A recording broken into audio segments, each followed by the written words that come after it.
It's time now here on Who's Views to share our excitement. Who'd have thought this? Ladies and gentlemen, William Hartnell is Doctor Who in the Dalek's Masterplan.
Here we are then, boys and girls, ladies and gentlemen. We are on the other side. It's the 4th of April, 2026, and we are here at Who's Views Reviews to look at the Dalek's Masterplan.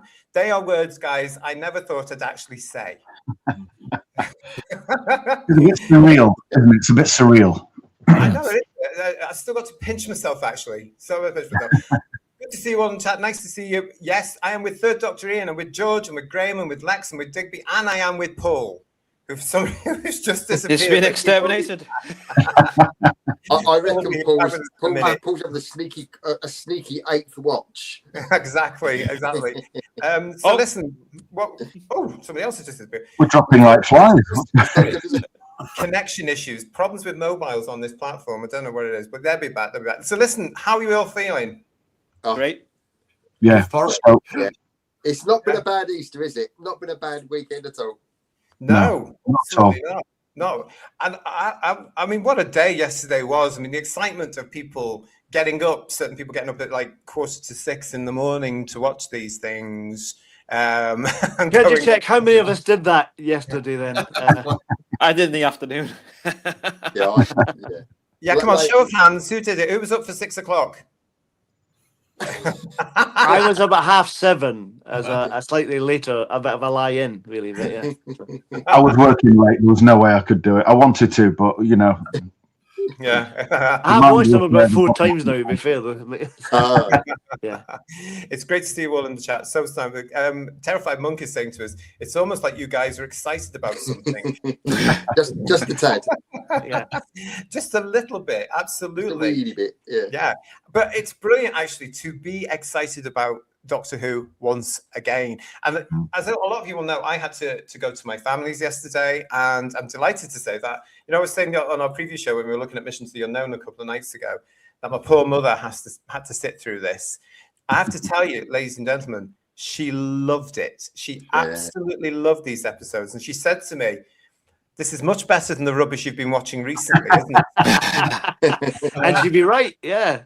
She would be. Yeah. But did she love them all 4 times? No, but around about the second time, she's like, you're pushing it too much now. But it was just great, wasn't it, to watch 1, 2, and 3?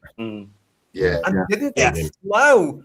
Doesn't the story glow? I mean, oh my goodness, to see these things together.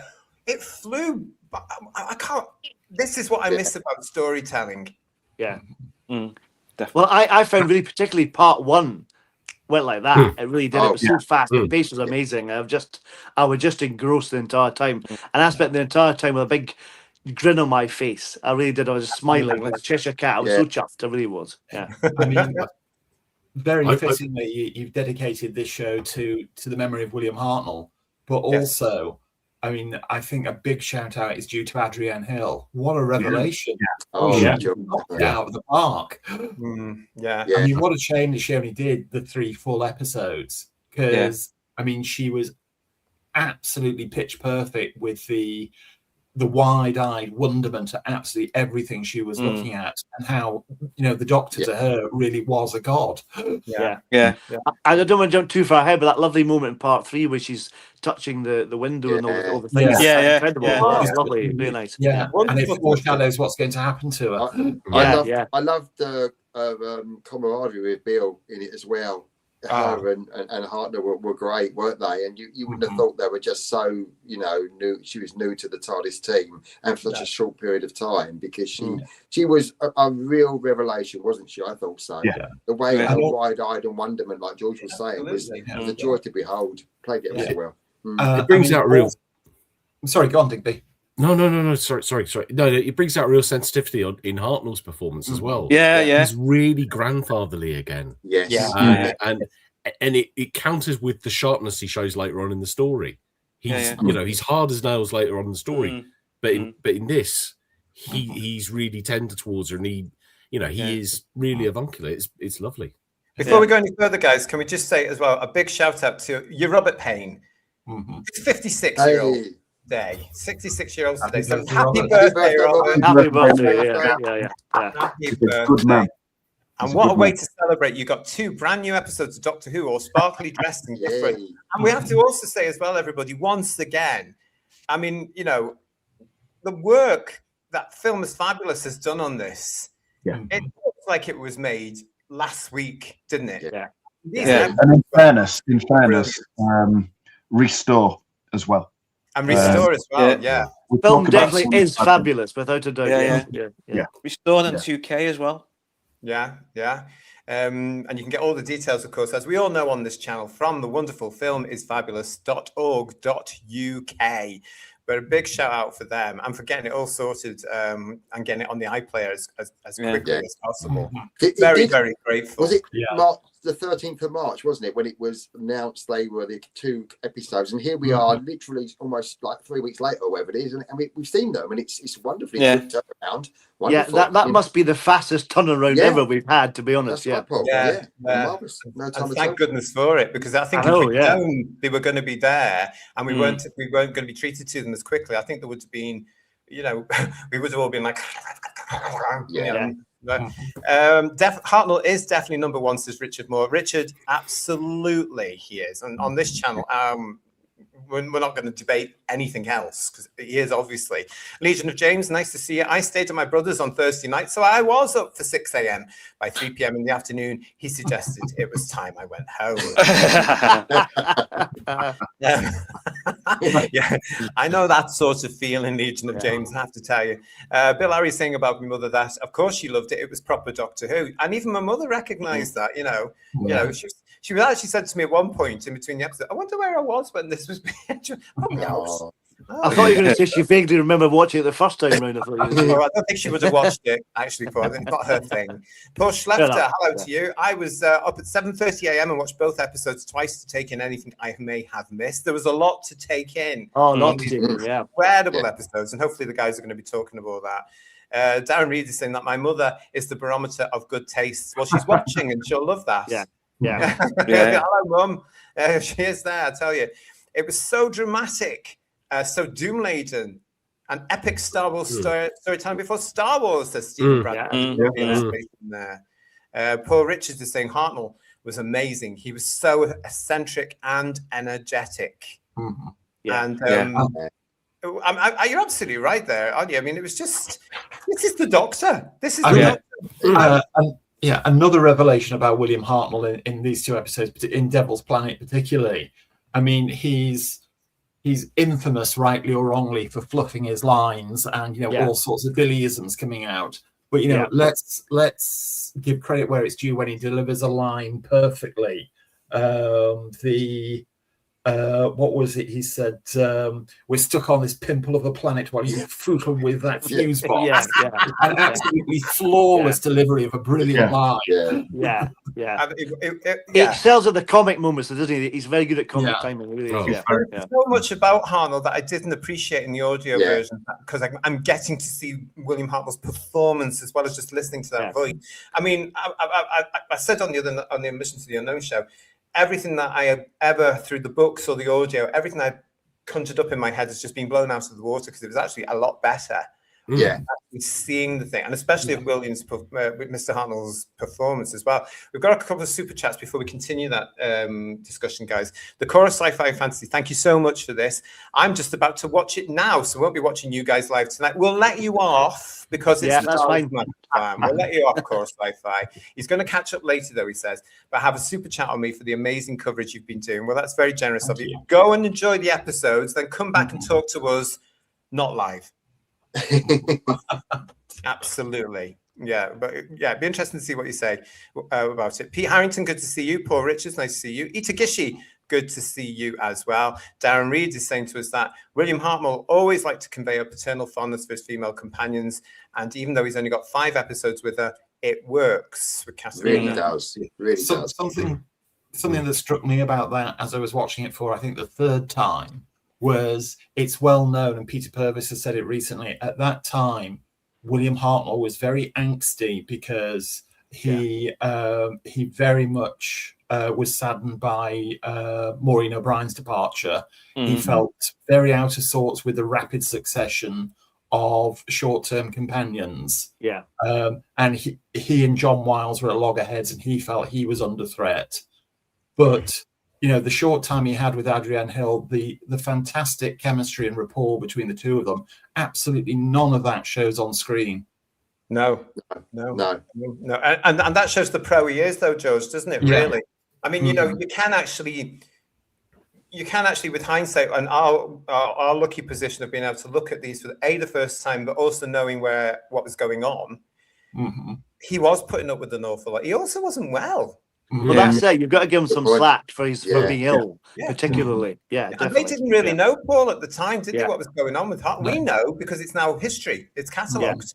But they didn't really know. He wasn't sharing his illness with the people around him.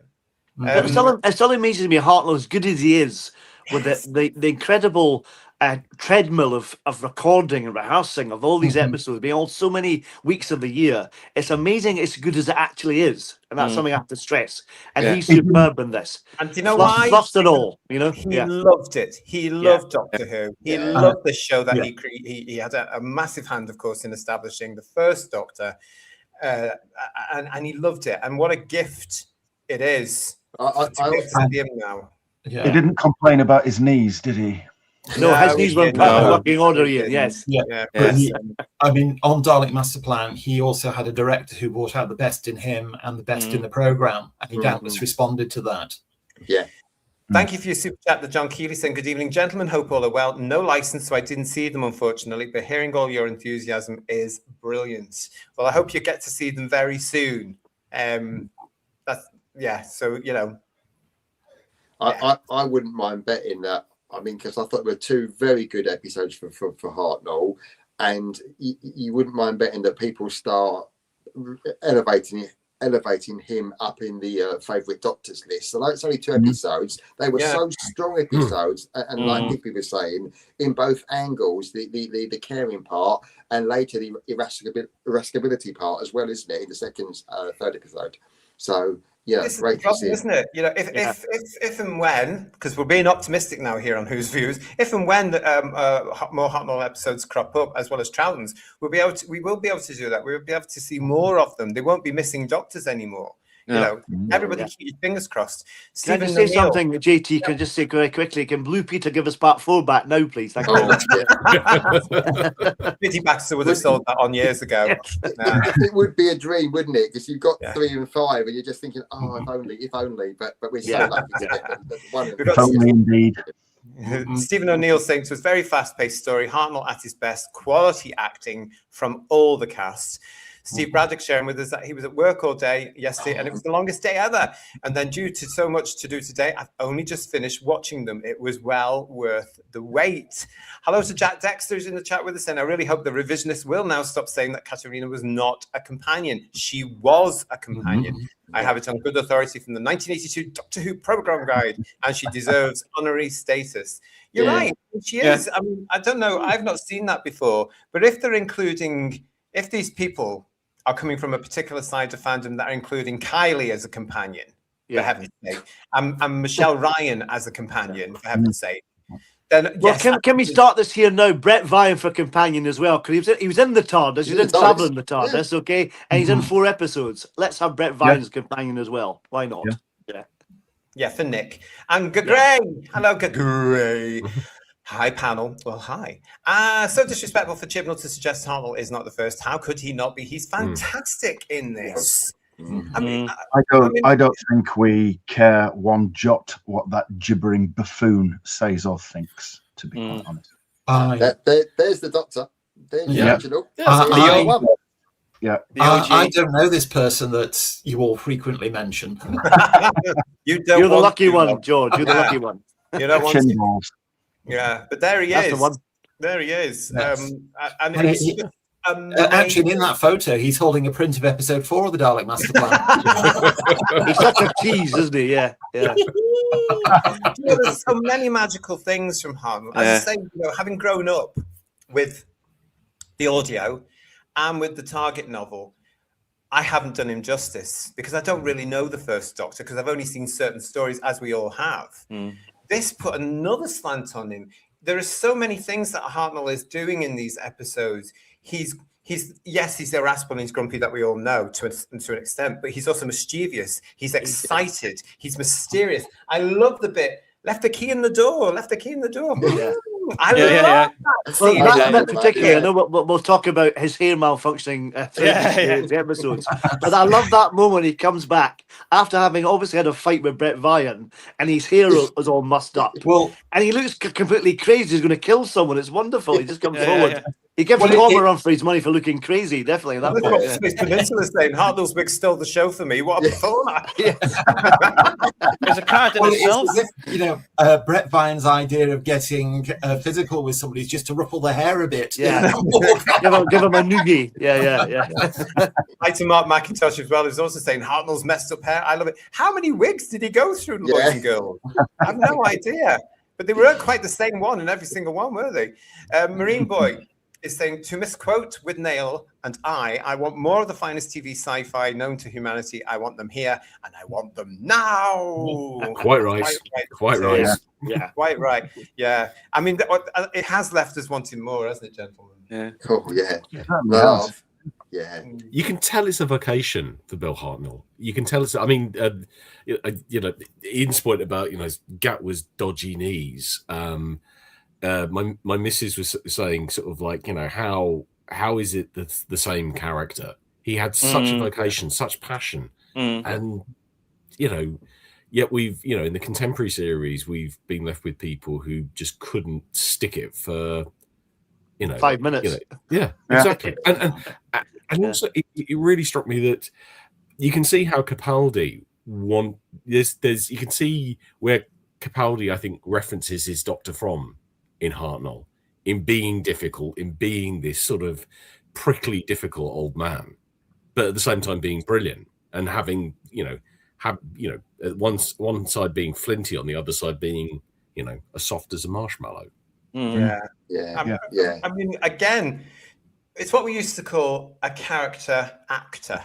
Yeah. Someone that could actually build a character, whereas now they just show up and throw a few lines and hope they get paid and hope they make it somewhere else, don't they? I was going to say, I think Hartnell doesn't get enough credit for being a brilliant actor, regardless of Doctor Who's made many great films, and he's a fantastic actor. And this was a lovely treat for him as an actor late in his career to get this, and he just grabs it with both hands, and he's fantastic in this, regardless of any fluffs. Give the man a break; he's fantastic. Yeah. I like to see with Nicholas Courtney. Sorry, go on, Max. Go on. I like to see him with Nicholas Courtney when he thinks all hope has failed for him on the planet, and he hears the TARDIS noise. He hides at the opposite side where the TARDIS lands, Then you see William Hartnell and the character Katarina come out. He says, "Hey, come on, my dear," and he goes, and then he's hiding. I like the camera shot where he's hiding at the side of the TARDIS, and then he gets William Hartnell, and he says, "Give me the key, or I'll kill you." What I noticed was also the effort that the script has when you've got quite a lot of little talk between Hartnell and Katrina. And really, the character's only on it for like 3 or 4 episodes. She's gone, but because it's a leisurely pace, it's not fast rushing. You take the time to enjoy the little moments between the two of them, and it's a lovely building relationship. It's not cut out, although you know it's going to end. You know, they must have known the character was only going to be in it for a limited time. There's plenty of time for it to develop. It's leisurely. And it builds a relationship, and it also shows Katrina, as like we were saying earlier, suddenly far more than the one episode we had previously would have. Look, back in the day, watching these, a week at a time, that instant rapport and relationship that was evident.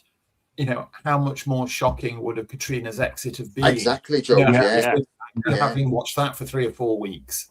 I felt really sorry for her. At the end of it, I think, oh no, bless her, poor girl. She's completely in another world, isn't she? She hasn't got a clue what's going on, and what an awful ending. And just before that, she says to the doctor, "I'll be safe with you." And then a couple of minutes later, she's attacked by some mad, desperate, criminal. Can I just stress something? See, when the doctor says at the end of the episode before she gets grabbed by Curtin, he says, "Well, you go and check the door." Why are you getting someone from Troy to check the door, Doctor? Don't do that. She's from Troy, for goodness sake. Can you imagine, though? I mean, the shock of that, like you said, of Katerina going, which was at the start of episode 4. But then what happens at the end of episode 4? It is episode 4, isn't it? You lose Brett Vion as well. Yes. You've got a double punch, really, haven't you? I mean, you don't see that in Who. And it doesn't stop there, Ian, because in episode 5, it's revealed that Brett Vine was killed by his sister. And then his sister gets killed as well. So I mean, this is the whole thing about the Dalek's Masterplan is a big. I mean, it's an epic. The whole thing is very Terry Nation, as usual. He's actually thought about this big thing, and he knows what he's going to do with this all. And all these little connections. It would be insane, wouldn't it, to see the whole thing together? Get the joy from it. We've just been tantalizingly given a brief few episodes now of what it looks like with all 3 together. I mean, it's just wow. I mean, imagine being a small child or a small young lad watching it. You'd be absolutely quick, wouldn't you? The 12 weeks would just flown by. You'd be itching to see the next episode, because it really is so many different varieties of location, actors coming and going, and little things like I noticed in the first episode when you've got the guy and the lady talking about Mavic Chen doing the interview, little bits like that, and the guys mimicking Chen's speech over and over again. It's only little bits, but it's just such great little bits of writing, isn't it? And little things like just top stuff. To see Lisanne enrolled as well, firsthand at last, that was a little bit of a treat, because I've always wondered about them. She had a very sexy haircut, didn't she? We've got some guys in the chat here. Let's go through a couple of these. We've got Julie saying to us, studio drama like that really is a lost art. I worked on a few studio-based dramas, and no one knows how to do it now because they don't have to. It's a shame, Julie. I agree with you. There is something magical about seeing that set, knowing that actually it was about that big, It was. It's just beautifully the way it's done, though. Beautiful. Talking about that, there's a lovely moment I love in part 3 with I think it's the Mavic Chen Dalek ballet they do to avoid bumping into each other. That's beautiful. But they try to maneuver before Zephon gets exterminated. That's fantastic. It really is. It's funny, isn't it? Yeah. We've also got Darren Reed with us saying that I was just watching it with such familiarity, yet no one has seen these since November 1965 because it's Doctor Who. And as fans, we recognise Doctor Who. And this is good Doctor Who. This was Hartnell at the height of his powers here. Yeah. It's a good, solid script from what we can tell, what we've had already. Fantastic. Brilliant direction, which we're going to come to as well. This was Doctor Who. That's why we recognise it. John Steed was telling us the other night, guys, for our Mission to the Unknown episode, he was telling us, of course, that he had to travel, didn't he, to get to see this. He had to go to I think it was your sister, wasn't it, John? Well, he was saying it was well worth traveling 40 miles to watch it. I'm sure you do again, yes. Terrified Monk is saying, yes, they released them on the classic Doctor Who YouTube channel for us in the States. I was so excited. Now, they kept that quiet, didn't they, up until yesterday morning here in the UK, when they put this post out on their social media to say it's arrived, it's available, and it's on the iPlayer here. Oh, and by the way, if you're in the USA, and I was just like, oh, you could have let people know, because people were quite worried about it. I mean, how silly. This is how they just went, oh, yeah, we better just mention this. And a lovely story here from Johnny the Cabbage saying to us that I met Adrienne Hill at a convention in the 80s. I can't recall which one, but Carol Ann Ford was there too. It must have been one of the Dwaz ones, surely. Yeah, I think it was. One of the Dwaz socials, I think, possibly, yeah. But how lucky are you, Joe? Because the rest of us wouldn't have really have got that chance, because, you know, there were so few and far between conventions back then. Do we know, did she do much work after Doctor Who? I heard she became a teacher, but I don't know. She married, started a family, moved to the States for a while, came back to the UK, and then became a drama teacher. And then towards the end of her life, she wanted to get back into acting. But unfortunately, at the same time, she was diagnosed with a terminal cancer. And she died at a very young age. I think she just about hit 60 when she passed away. Bless her. Yeah, Funky saying to us here, it's strange to think that Nick Courtney took 6 years as the Brigadier to get into the TARDIS, but in Dalek's Masterplan episode 1, he's in there within half an hour. Talking of the TARDIS, all the TARDIS scenes are wonderful, aren't they? Just to see that classic 60s set, or the variations of it, it's just lovely. I've always loved that photographic blow up of the roundels. That is wonderful. I absolutely adore that. Yeah. And the TARDIS console's playing up a bit. It's making those wonderful piston noises. I noticed in the time rotor from Inferno. That's lovely. Yeah. There's a couple of things I noticed there. The opening shot in episode 1, you can clearly see the power cable for the console prop. Oh yes. It's like, without Douglas, come on, surely you wouldn't have liked that after him. But you know what? I don't mind that, because I remember growing up with that in Tom's time. Yeah. You know, I used to see the cable occasionally, you know, or even when it was stuck down with sticky tape. I didn't mind. Okay, where's that going? I love that. And also, the Doctor's magnetic chair appears out of nowhere. Oh yeah. The lovely Terranation occasional furniture he quite likes. And there's orchestras or something, and the Doctor just wheeled it in. But I like that line he says as well. He says, do you like my new invention? The magnetic chair. I'm going to say, Lex, I've always wondered, why exactly did you build that? Were you? Yeah, that's flying off the shelves in IKEA, clearly. This is a man who made his own sonic screwdriver one evening. He's got a magnetic chair. Maybe Hartnell's Doctor had a secret bondage room in the TARDIS where he had a lockdown chair and very. If this was modern Who, I completely believe that. So. There's an episode I don't want to see. We've got Peter Wilcox with us. Hiya, Pete. How are you? Smilers. I was 6 or 7 when I became slightly aware of the Masterplan. The episode's only 10, 11 years old then. It seemed they had been made 100 years ago. Beautiful episodes on every level. That's what British telly used to be like. I'm watching this thing and I'm just thinking, this is glorious. This is beautiful. It's fantastic. It's exciting. Oh my God, there's William Hartnell as Doctor Who. Oh, there's the Daleks. Oh, there's the TARDIS. Everything about it. And all I could think about is this was the way television was made. This was care and attention. And this is a production team that cared about the show, cared about the quality of television, cared about the BBC. It was absolutely stunning, wasn't it, Pete? It really was. And the fact that this was made almost virtually as live is a testament to how good the technicians were, the actors, etc. Because it's amazing. It's as good as it is. Honestly, it's wonderful. I know. I want to say hello to Destitute ITI. Nice to see you. Thank you for your message there. Lovely Yeti. And I don't say that to everybody. And Gray is also saying to us here, given it was recorded almost live, it's no surprise he fluffed a few lines. So what? He's 100% committed to every line and often has the lion's share of the dialogue. And even Troughton fluffed a few lines. Well, so did John. Tom and, I have. What are you talking about? Spack off. I was just going to say that. I have this theory about William Hartnell. that I'm not so sure it was as much as him fluffing lines as everybody seems to think. Yeah.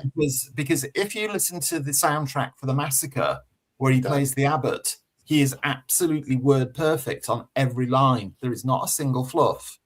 Yeah. So I'm wondering how much of the line fluffs could have been him characterizing the part rather. Oh, we'll have that, George. Thank you. Yes, we'll have but that. we'll use that as a theory just to George, make him look good. Many a time I thought that. Many a time I thought The thing that is, though, if we look at it fairly, we don't know how much and how often Eccleston, Tennant, any of the others in this thing have fluffed it, because editing is so quick and so cheap, and there's no cost.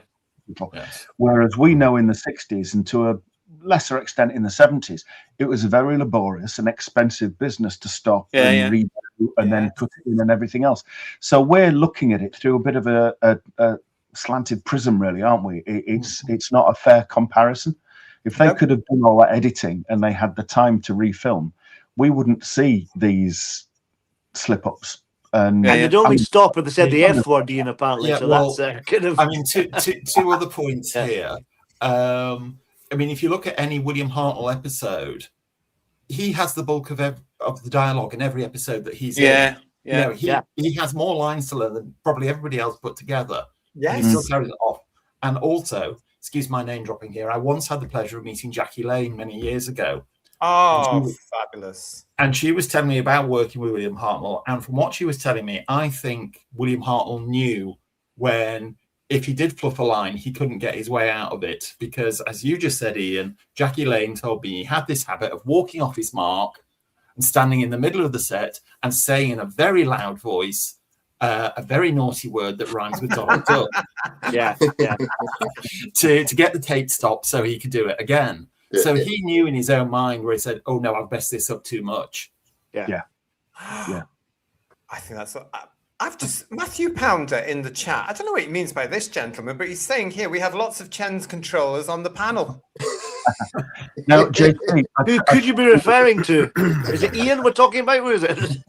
I think we may have missed a couple of super chats, JT. Okay, mate. I'm going to try and get to them. Hang on. But I've got that one there. Where is all my details here? Right, I'll hide that. Thank you, Matthew, for that. Yeah, spot on, Matthew, definitely. Yeah, lovely. But it's the Richard O'Brien fan club here on the screen. Oh, the Right Said Fred tribute band. Either we do. I don't see what you're getting at there as well. Right, let's have a look. I'm going to try and get the chat is going really quickly. There's a lot of you with us this evening. It's great to see you all. I'll keep an eye on them, Ian, and I'll see if I can find them in my list. Space Peninsula is saying, I find the fluff lines add to the character anyway, makes him far more alien and mysterious. But even when he makes a mistake, he delivers with a complete conviction as well, doesn't he? He doesn't stop. He just goes on and keeps going. You can maybe see occasionally in his eye, oh shit, I've fluffed. but he gets through it though. He's really good. You know what I mean? So yeah. It might be a case where he says, and the Daleks will stop at anything. Yeah.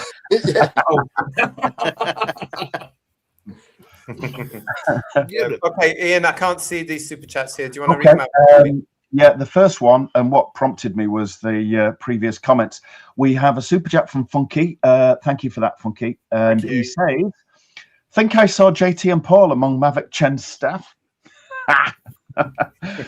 And we also have a super chat from Mark Greaves. Thank you, Mark. Hi, panel. I had to go to work and only saw them today. Not afraid to say I got a bit emotional thinking back to those OG fans in the 60s. Can't think of a better place or people to share it with than you all, which is very kind. Can I just stress on the first comment there? I was -1 in 1965, so it couldn't have been me. And I wasn't even here. Yeah. Likewise. So Yabu to you lot. Thank you for your super chats, by the way. Julie, I was a PA when I worked on a studio drama. We were always the last to leave, typing up the camera scripts and the camera cards. It was all in the planning. Yeah, I bet you were. Yeah, I can appreciate that, Julie. Absolutely. Terrified Monk saying to us, just more proof that a good story trumps CGI and fancy graphics. Yeah. Who missed them? Who missed them in these episodes? Because you were taken into the story again.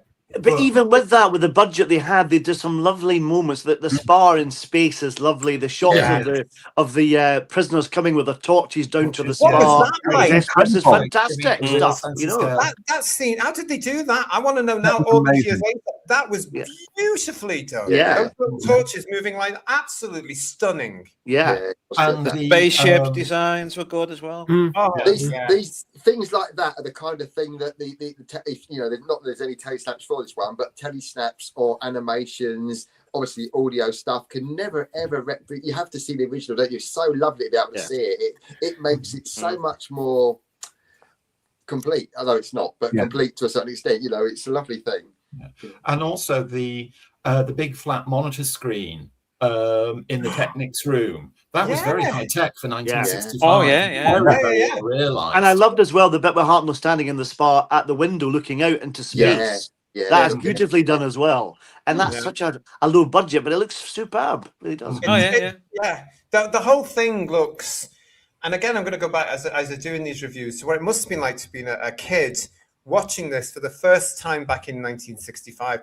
These are special effects that are out of this world, aren't they? They're absolutely top-notch, gorgeous stuff. And no wonder Doctor Who was so popular. And then you get the Daleks coming in on the back of it. But as you were saying, you know, it's just the effects of that screen. I was very impressed with that because that's what you get today. Yeah. You know, so not much has changed when you think about that. You know, fantastic. I wish we'd seen more of him. But how good is Kevin Stoney in this? He's excellent. You know, absolutely. Such a class act, such a class act. I love him in the Invasion, and what you know, the bit we see him in this top drawer, the little mannerisms, the little way he conducts himself, and like when Zephron's going to get exterminated, he's just indifferent. He walks away. Don't care. I'm not interested. You know, you let us down, and brilliant. Yeah, it's a brilliantly thought through characterization, and again, you know, you can only really start to appreciate it with the visuals. I mean, I don't know if it was him or Douglas Camfield or between them, you know, he worked out a set of gestures like that as a greeting. And things like when he points with his little finger all the time. He does a lovely little Dr. Evil type thing when he kind of curls his moustache a bit as well, which is lovely. He's so consistent, and they're all so natural to his character. It's brilliantly done. I think really top floor, great actor in this. I thought I wish I'd seen more of him because he just you can't take your eye off him on the screen. No, He reminds Morris me of Browning as well. He reminds me of Count Dooku, Christopher Lee's character. The way his presence, and that scene with all the aliens meeting together, very more like Attack of the Clones again. No, very good. No, I think the original Star Trek based their Klingons on his look. Yes, he's very classic Star Trek Klingon-y. And I think talking of Star Trek, this is obviously pre-Star Trek, and there's a lovely kind of like Star Trek. We're in a spaceship acting type. Lovely, Morris Browning as well. Morris Browning is Cantor, the head of security. Chen's number Carlton. Carlton. Sorry, brilliant, wonderful. The highest sinister. next to you. He's basically Beria to Chen's Stalin. But you know he's there. The knife's poised. It's gonna. You know, if Chen had survived to get back to Earth, you know, this guy would have taken him out. Stephen L. Reese has just joined us. He says, "Hi, all. Sorry, I've been watching the Dalek Masterplan again."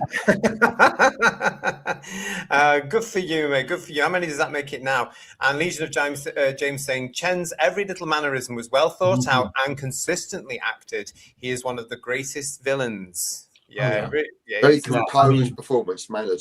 I mean, to me, he's right up there with Michael Wisher as Davros as one of the all-time greats of the entire series. I mean, easily enough. I mean, gosh, he's just so composed, isn't he, as an actor? So prepared, as we used to say. You know, he just knows what he's going to do. You can see why Douglas Camfield brought him back for the Invasion, can't you? And he must have been really good to work with to get into that. You know. Talking of Mr. Camfield, the direction. What can you say? Watching the Daleks, especially the Daleks himself. Wow, the way he's you know, like you say, I can't imagine how small some of the studios were and how tight the sets were and how difficult it would have been to done convincingly. But some of the shots are really top draw. The shot in episode 1 with Brian Cant facing off against the Dalek. That's such a brilliant image. Because it really conveys the claustrophobia. I mean, I think that's one of the. It's a picture I was familiar with before seeing this, and I think it's one we've all seen a lot as fans. But it just in context, it's better, isn't it? Seeing what's coming before and after it makes it even more. The horror on his face as well. The horror on his face. Brilliant. Talking about the context as well, when you see the remains of Brian Cant, and he's like burnt. Yes, and that's horrible. That image. Australia, the Daleks go off. Yeah. But again, that's Paul. That's a sign of the times back then. That's when they weren't frightened to scare the little buggers, as Robert Holmes. That was part of the action adventure, you know. But also as well, the kids would have expected that from things like the Daleks, wouldn't they? Really, they wanted to see what because the kids were intelligent. They knew it was just a telly show. Yeah. But do you remember the other night they were doing Mr. Unknown? We talked about how long it had been between Mr. Unknown and Dalek Masterplan, and the fact that Mark Corey's body decomposed quite quickly. And maybe the atmosphere, like someone said on Kemble, because you'll notice in the film sequence with Brian Cant and the sequence in the studio, his beard grows very quickly in a couple of takes. Have you noticed that? And maybe it's the atmosphere of Kemble, I don't know. But Could well be. Also, within these episodes, Douglas Camfield gives the Daleks a real sense of menace, and they are a real threat. And the sequence where they execute Zephon, I mean that you know there's a real sense of, you know, these machines are completely ruthless. I mean, Zephon is quaking with fear as he's backed against the wall. And they should be as well, because this is the thing. I mean, this is still early days for the Daleks. But I mean, it's a real gear change after. You could argue some of their credibility was kicked from under them in the chase. It wasn't the best Dalek vehicle, the chase, was it? But the Dalek Master Plan, they are back. They are evil. They are nasty. They are calculating. And that bit where just before with Zephon, you've got the Dalek Supreme there, and the other Dalek advances to it and just says Zephon's name, but in a whisper. Oh, yeah, that's lovely. Yeah. In a whisper. You know, knew who could have done to have listened to that. The Daleks aren't always turned up to 11.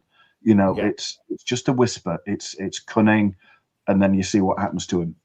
Yeah, exactly. The 2 super chats you read out, Ian, have just now appeared on my system here. So thank you to Funky for that one, and also thank you to Mark Greaves for that one, which I put down. And I think that's lovely. I mean, that's the thing about this. What I think we do on this channel, and also this particular show, and we're getting to come together, because how often do we get to celebrate return episodes? We need a monthly return, don't we? I think it'd be nice. Every 5-6 weeks. You might be asking for a little bit too much there. Yeah, maybe twice a year would be more reasonable. That'd be nice. That'd be nice. But again, thank you for that, Mark. That would be great. And do you know what? As well, you know, we do have a allegedly, I'll add at this particular point because I've been told off, but we do have a commercial release allegedly to look forward to. So I'm sure we're going to all get back together again to talk about it again. The commercial release. I do. Listen, looking at this as well, I did what I normally do, and I went back into the annals of time here, to the Radio Times back in the day, because this must have been a thrill for the kids, because we know, of course, that they had Mission to the Unknown, Where's the Doctor? And then we had the Troy episodes for the Mythmakers, Where's the Daleks? And now suddenly the 2 are back together. So this must have been a thrill for the kids. And Radio Times really went for it as well, with Doctor Who and the Daleks from the November 11th, 1965. And the new adventure beginning this afternoon, the space-time travelers encounter their old enemies. And I do like these pictures. And this picture of Hartnell especially is fantastic. Absolutely gorgeous. How bizarre they use a photo of one of the movie Daleks. Yes, it is a bit, isn't it? Yeah. Is that kind of promotional material that says Doctor and the Daleks at the top there?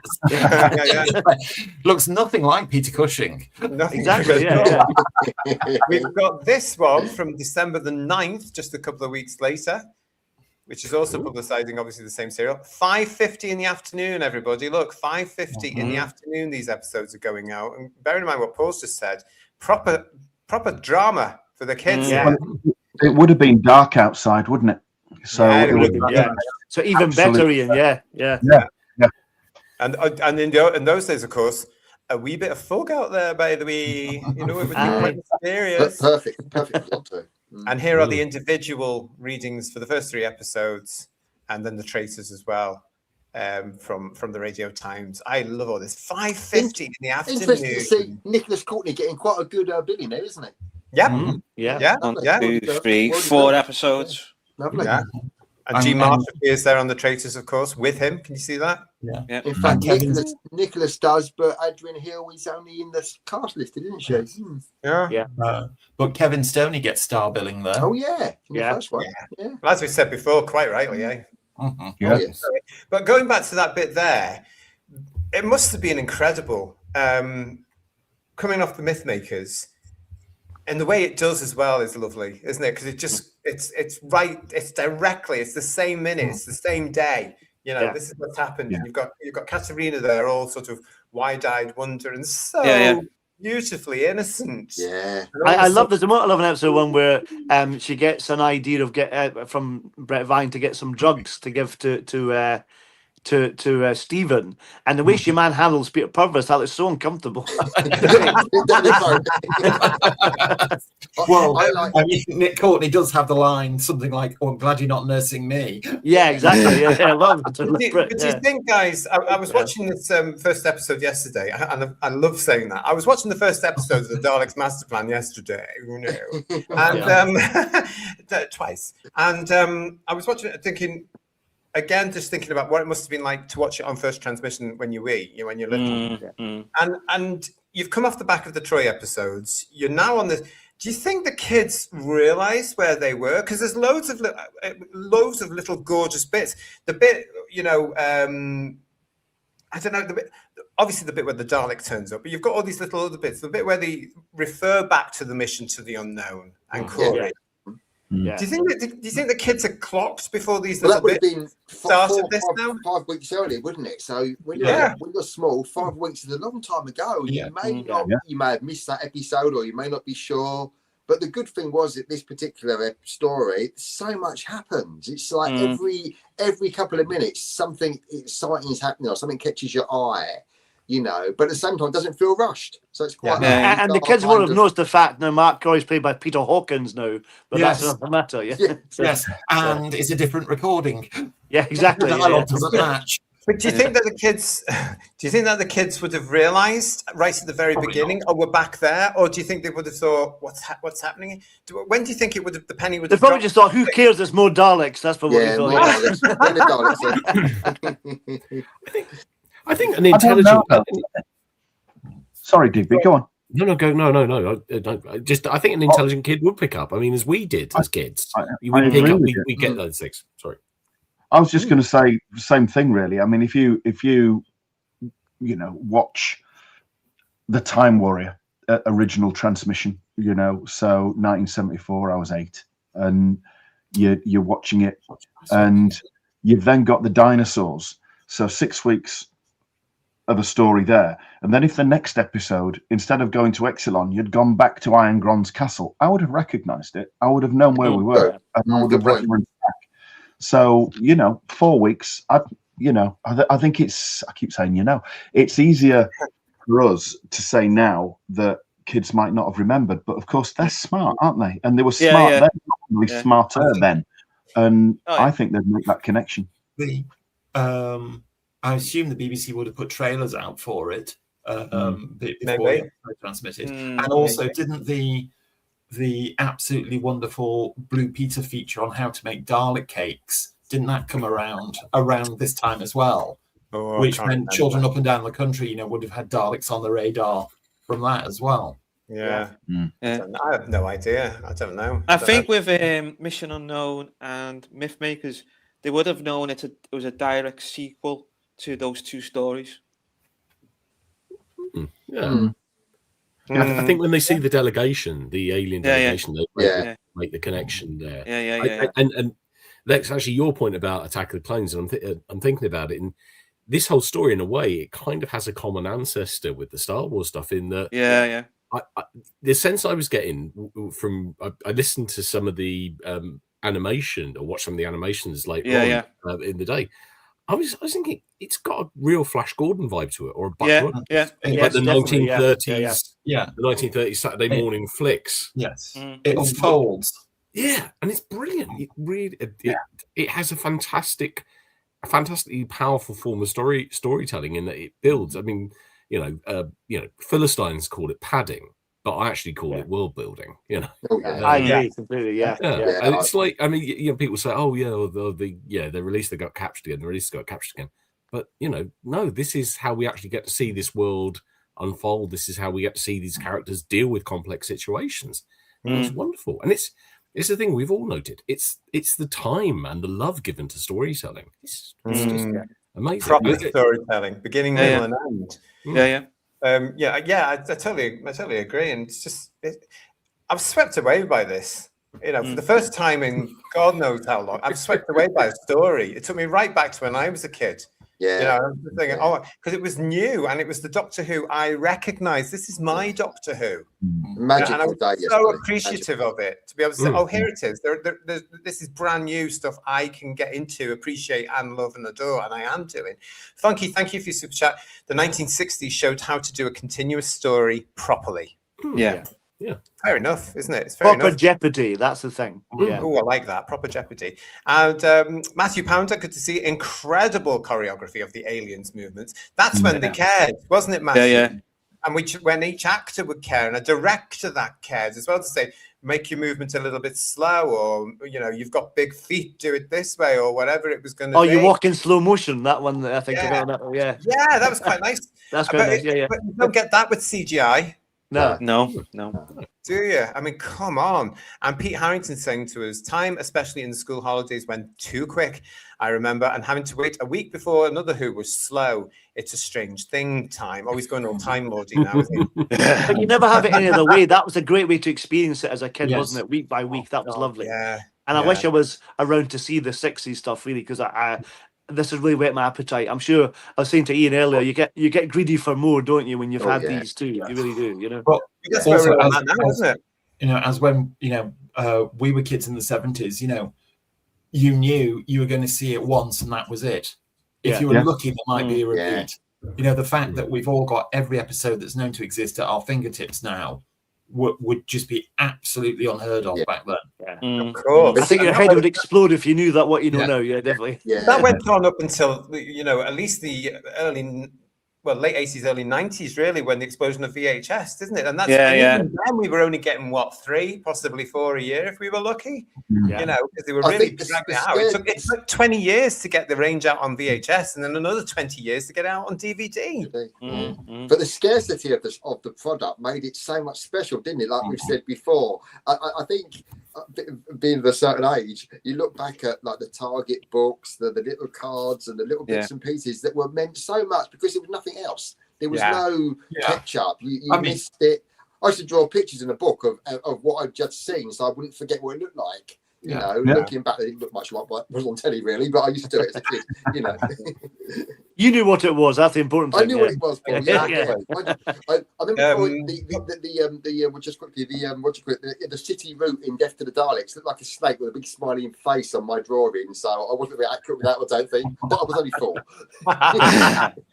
Paul Schmachter is saying to us, it really was Dalek Mania at the time. It must have been so exciting to be a child at that time. I'm sure it was. Hartnell's Ghost isn't with us at the moment, but I'm sure he would say it. And we've got a couple of others that were around at the time. And we've got Richard Brooks saying the BBC relied on good scripts and good actors in those days. Now, with rehearsed record and CGI, not so much. Radium, it's nice to see you with this. So nice to see the Daleks without the presence of Davros, who always stole their thunder. He was so overused after Genesis. Good to see you, Radium. Thank you for that. And Stephen Elrie is saying to us, it's so nice to watch something new with the Daleks with their original voices. Could you imagine if they redubbed the Daleks with MB? No, I couldn't. This was my Dalek voices. These were my Daleks.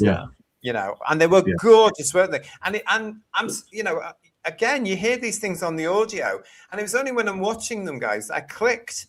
It's the same voices used in the film. It's amazing.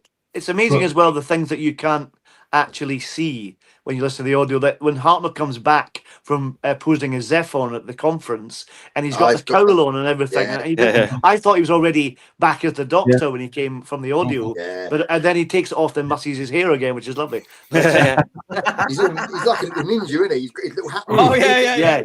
Yeah. It was because of the first movie that the Daleks ended up with these voices, because when they came to do the chase, Peter Hawkins and David Graham, who did the Dalek voices in the movie, came back to BBC and said, no, set the modulator like this, push the reverb right up, it sounds really good. Oh, you see? I'd never appreciated, there was so much I hadn't appreciated about these episodes because I'd only listened to it. And I'm so grateful for this gentleman that was keeping them safe for us in his collection. God love him. God love him, because there they are. And it's just so lovely to see it. It's just incredible. And again, and I make no apology for going into stuck record mode, but without Film is Fabulous, you wouldn't have them. No, exactly. Yeah, and we've got to treasure Film is Fabulous just as much, haven't we? Really, absolutely. Filmisfabulous.org.uk, everybody. And the other thing to bear in mind is, Film is Fabulous is still a relatively new organisation. They're less than 3 years old. They're just getting started. Well, let's hope so. Yeah, lots of British. Donate to them if you can. Yeah, exactly. I like that one from Funky. Hartnell must have hated that cowl, but my close-up. And we've got this lovely one from Curious Case. Nice to see you, Curious Case. I was talking to my wee mum last week. We were speaking about the newly discovered episodes. Bill Hartnell was her Doctor, and she told me she was always a bit scared of him as he was so stern. Oh, I hope she's watched. He can be quite scary, can't he? Let's be honest. But that's, I think, what the Doctor needs. He needs that element, because you look at him and the alienness is there. And it's lovely. It's an absolutely perfect. He's just not quite human, is he? He's not quite there. And I like that fact, Ian, that he's just not quite the cozy. I mean, what's happened to him, for heaven's sake? I liked it when you've got the criminal guys trying to get onto the spa, and he's basically tasing them, isn't he, with electricity? Taking great delight in doing it as well, which is brilliant. I won't kill anyone, but happy to electrocute people. It's fine. He was ahead of his time when he does that scene. Well, he was definitely ahead of his time. Anybody get a Leela vibe from Katrina a little bit as well? A little bit like Leela at the initial start, like a teeny weeny bit, like, because she's obviously not aware of the future, and Leela being a primitive as well. I got kind of slight little Leela vibe in Katrina's performance, where she's naive to things, but I'll be truthful, I thought Katrina was actually probably better portrayed. As completely wide-eyed about anything. I think they're two. I think they're two different characters. Absolutely two different characters, of course, because you're dealing with an alien and you're dealing with a human. And because she's been, from the time she's in, she's got that fey magical sort of wispy. I'm not quite there, hasn't she, Ian? She's got that whole thing going on, and I can see. No disrespect, Adrienne. I can see why she didn't have a longer stay, because eventually they would have had to ruin that beautiful innocence by making her not innocent, like the bit like they did with Victoria to an extent. Well, they did and Jamie as well. Jamie. I've got to say though, with regards to what we were talking about before with the Doctor, you imagine again looking at it from the eyes of the perfect age to watch this, which would have probably been about 7 or 8. Can you imagine as a 7 or 8-year-old child watching this on transmission? And seeing the Doctor saying that he's got to go disguised into this Dalek conference. Can you imagine the absolute terror you must have felt on his behalf? And there's this Doctor, this old guy, showing this bravery. And then if you compare it, and I know we don't really want to, but if you compare it to now, it would have probably been about 15 minutes of emotional wrangling, lots of tears, hugging every person on set, orchestral music, and then probably a 30-second scene that happened off camera, and it's just, and you wouldn't have given a damn. You'd have been saying, Daleks, shoot the bucket. You know what I mean? I don't care. Talking of the Doctor, though, in that scene where the Doctor goes into the conference, is that really Hartnell playing him at that point? No, or did the rest of the afternoon off? What happened? I believe it was somebody doubling for Hartnell. I thought it was, in those scenes. That scene with Chen was funny, where you say, "Where are you going? Your seat is next to me." Yeah. Oh yeah, he don't really sit, does he? Yeah, they didn't click, did they really? Matthew Pounder is saying that Donald Tosh's contributions can't be understated. No, that's fair enough. Absolutely. Well, Terry Nation wrote the first couple of lines and he filled in the rest, didn't he? That was kind of what happened. Yeah. Absolutely. Hello to Doug D. Doug D, nice to see you. Hello, fellows. I got to see it on YouTube. So great to see a real Doctor Who.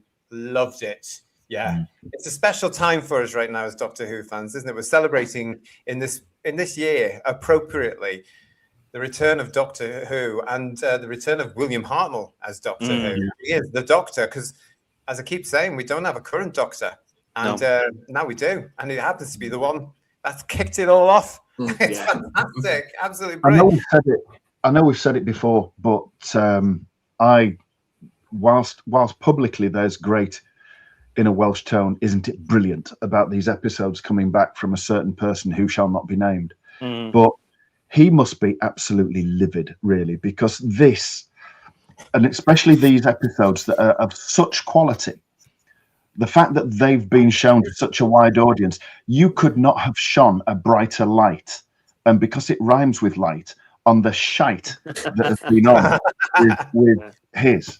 You know, you could not have shone a brighter light on it than that just shows this is what it was, and this, whatever it is what it is now. And the two are just not the same program. They're just not the same. They're not. Can we encourage Doctor Who fans to find out what the viewing figures were for the iPlayer? Because we must know. Yeah.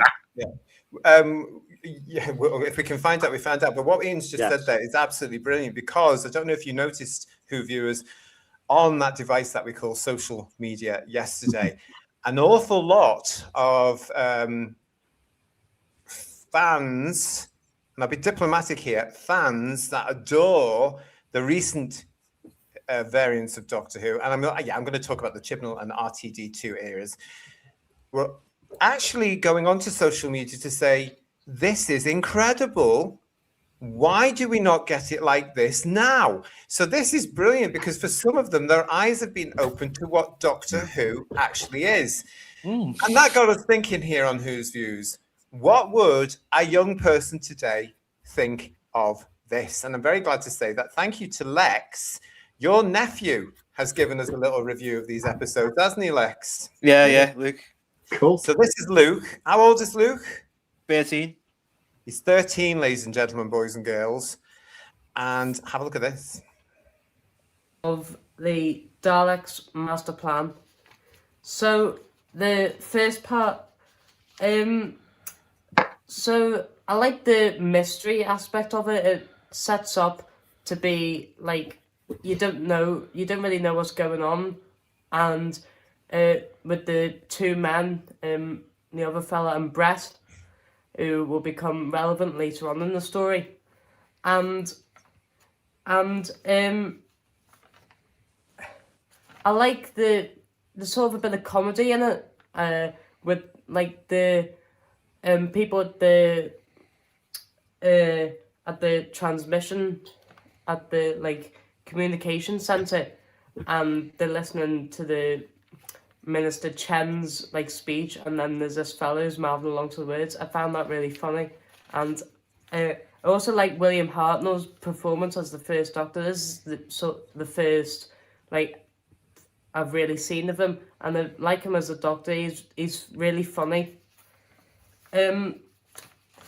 For part 2, I want to talk about the set design. I think the set design's really good. I like the city design is pretty cool, and the jungle bit that the TARDIS materializes in is really good, and I like the way it's set up.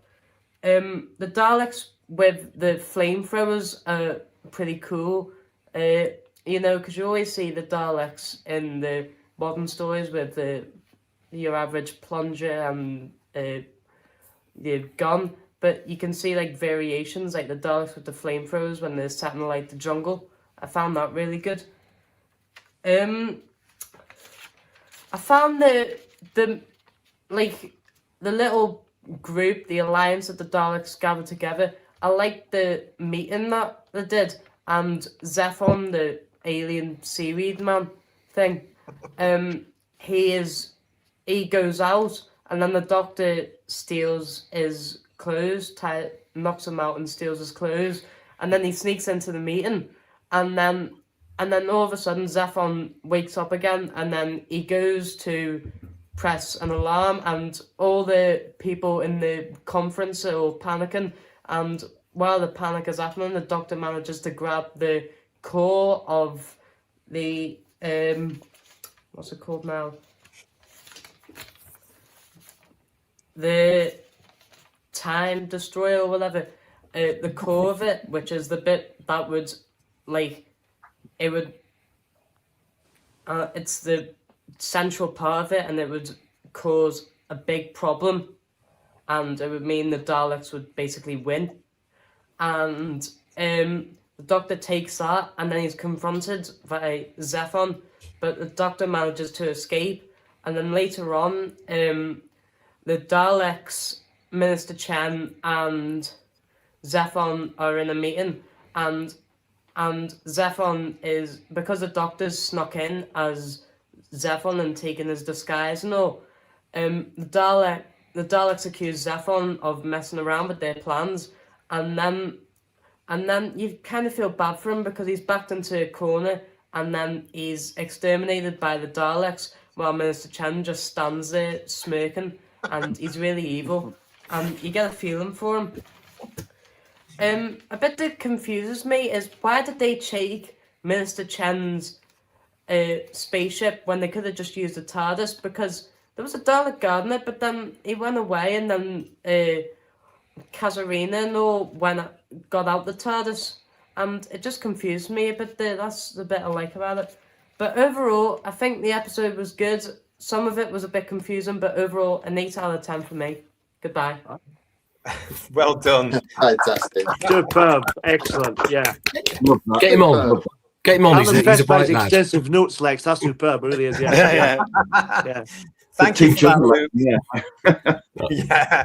Thank you for that, Luke. Really appreciate it. An 8 out of 10 from Luke there. But the enthusiasm there. Yeah. You know, and brilliant. 61 years old TV from black and white.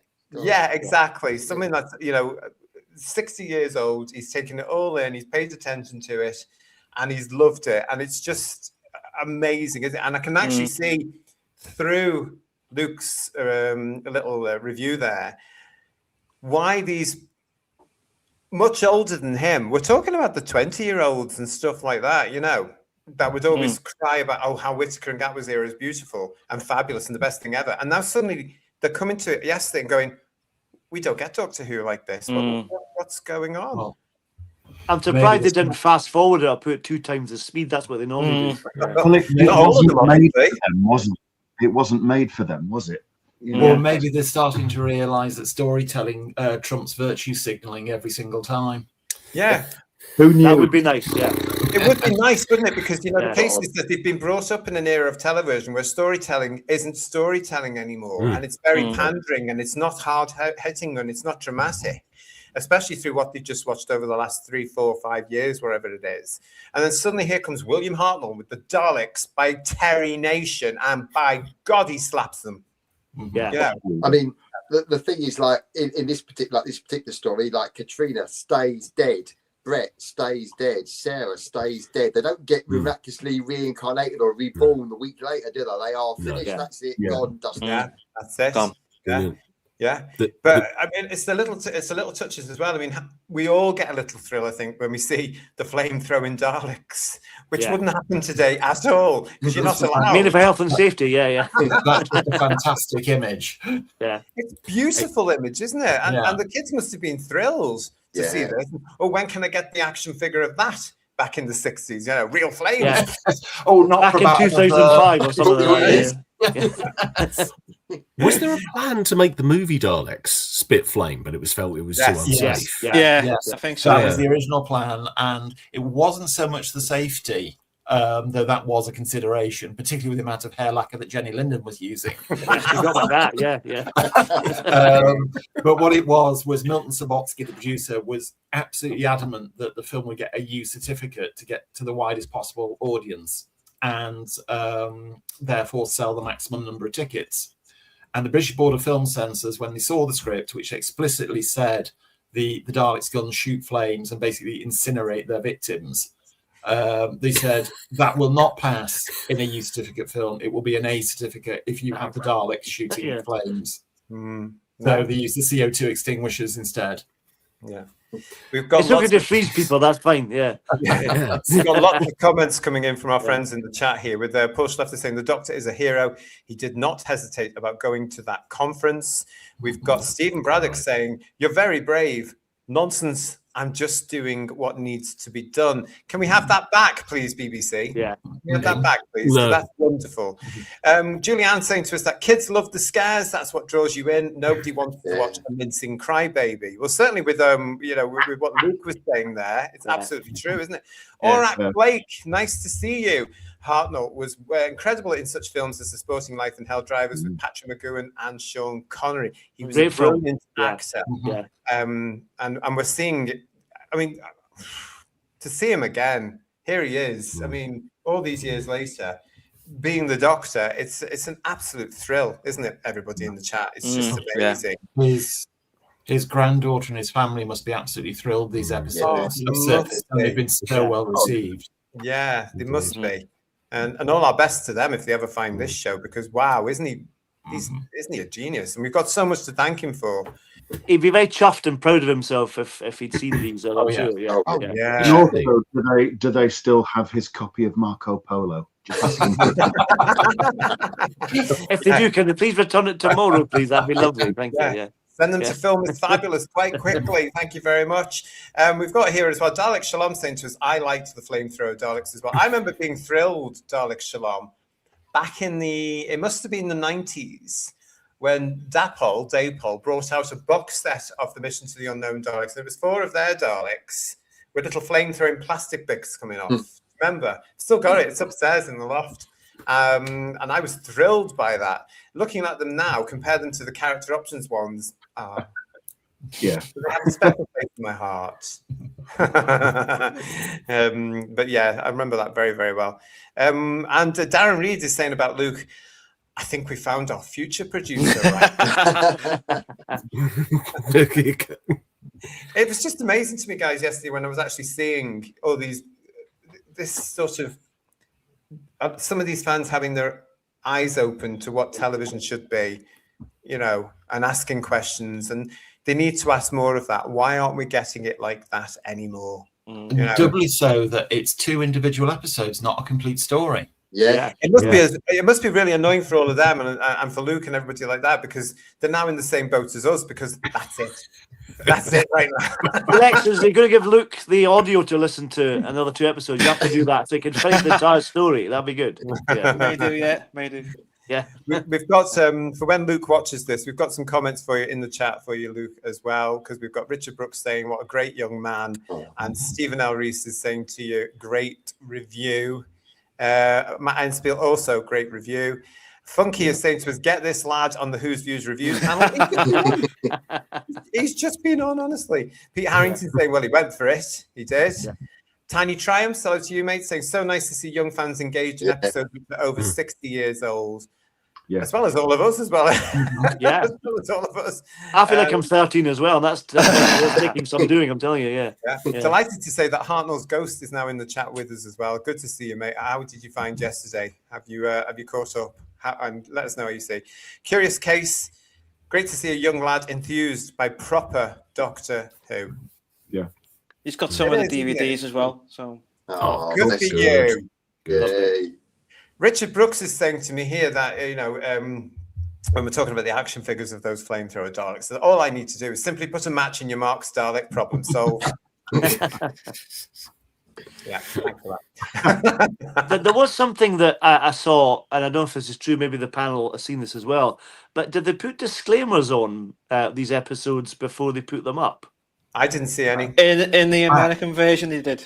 Oh, did they? That's quite sad. They put G rating. Aggressive content. Right. I have to say, one thing that did disappoint me was the BBC. I strongly felt they should have given Film is Fabulous some sort of credit on the iPlayer. Yeah. Yes. And I do find that disappointing. Yes, I agree with you on that, because I was expecting it. It's not even on that little bit of text, is it, when you have to press the button for it and stuff? Bit rude of them, really. But maybe they'll amend it now that we're moaning about it. Real Geriatric, it's good to see you. And S. Martin, 1971 AD. That makes me feel really old. Hi to you. William Hartnell's Doctor Who was also before my time, but it doesn't matter. I have been enjoying the season 2 Blu-ray and the DVDs. Lovely. Yeah, exactly. Gray is also saying to us, I was confused too, Luke, as to why Katarina, Brett and Stephen left the safety of the TARDIS in episode 1. Well, that was because Brett had said to them, we've got to get out of here, because he thinks the Daleks can destroy the ship. Exactly. And the cliffhanger to episode 1 and the start of episode 2, the Daleks were guarding the TARDIS. They couldn't get back into it. Yeah. And it was all in flames. And he saw the Dalek model, the lovely Dalek model on the scanner, and that's what led him to the fact that Daleks were there. Yeah. And like JT said, he wasn't aware of the fact that TARDIS is indestructible. Is that right, Ian? So you can't do anything to it. So they got out for safety reasons. That's why the Doctor in Part 2 is livid that they left the place in the first place. You know. Yeah. But he wasn't to know. I mean, look what they did to Corey's ship. Yeah. Bang, gone. Got to say, JT, as well, and just going back a little bit, I know you mentioned and you showed the clips from the Radio Times, but and the novelization in 2 parts, I think, wasn't it, for the Dalek Masterplan, quite late in the range.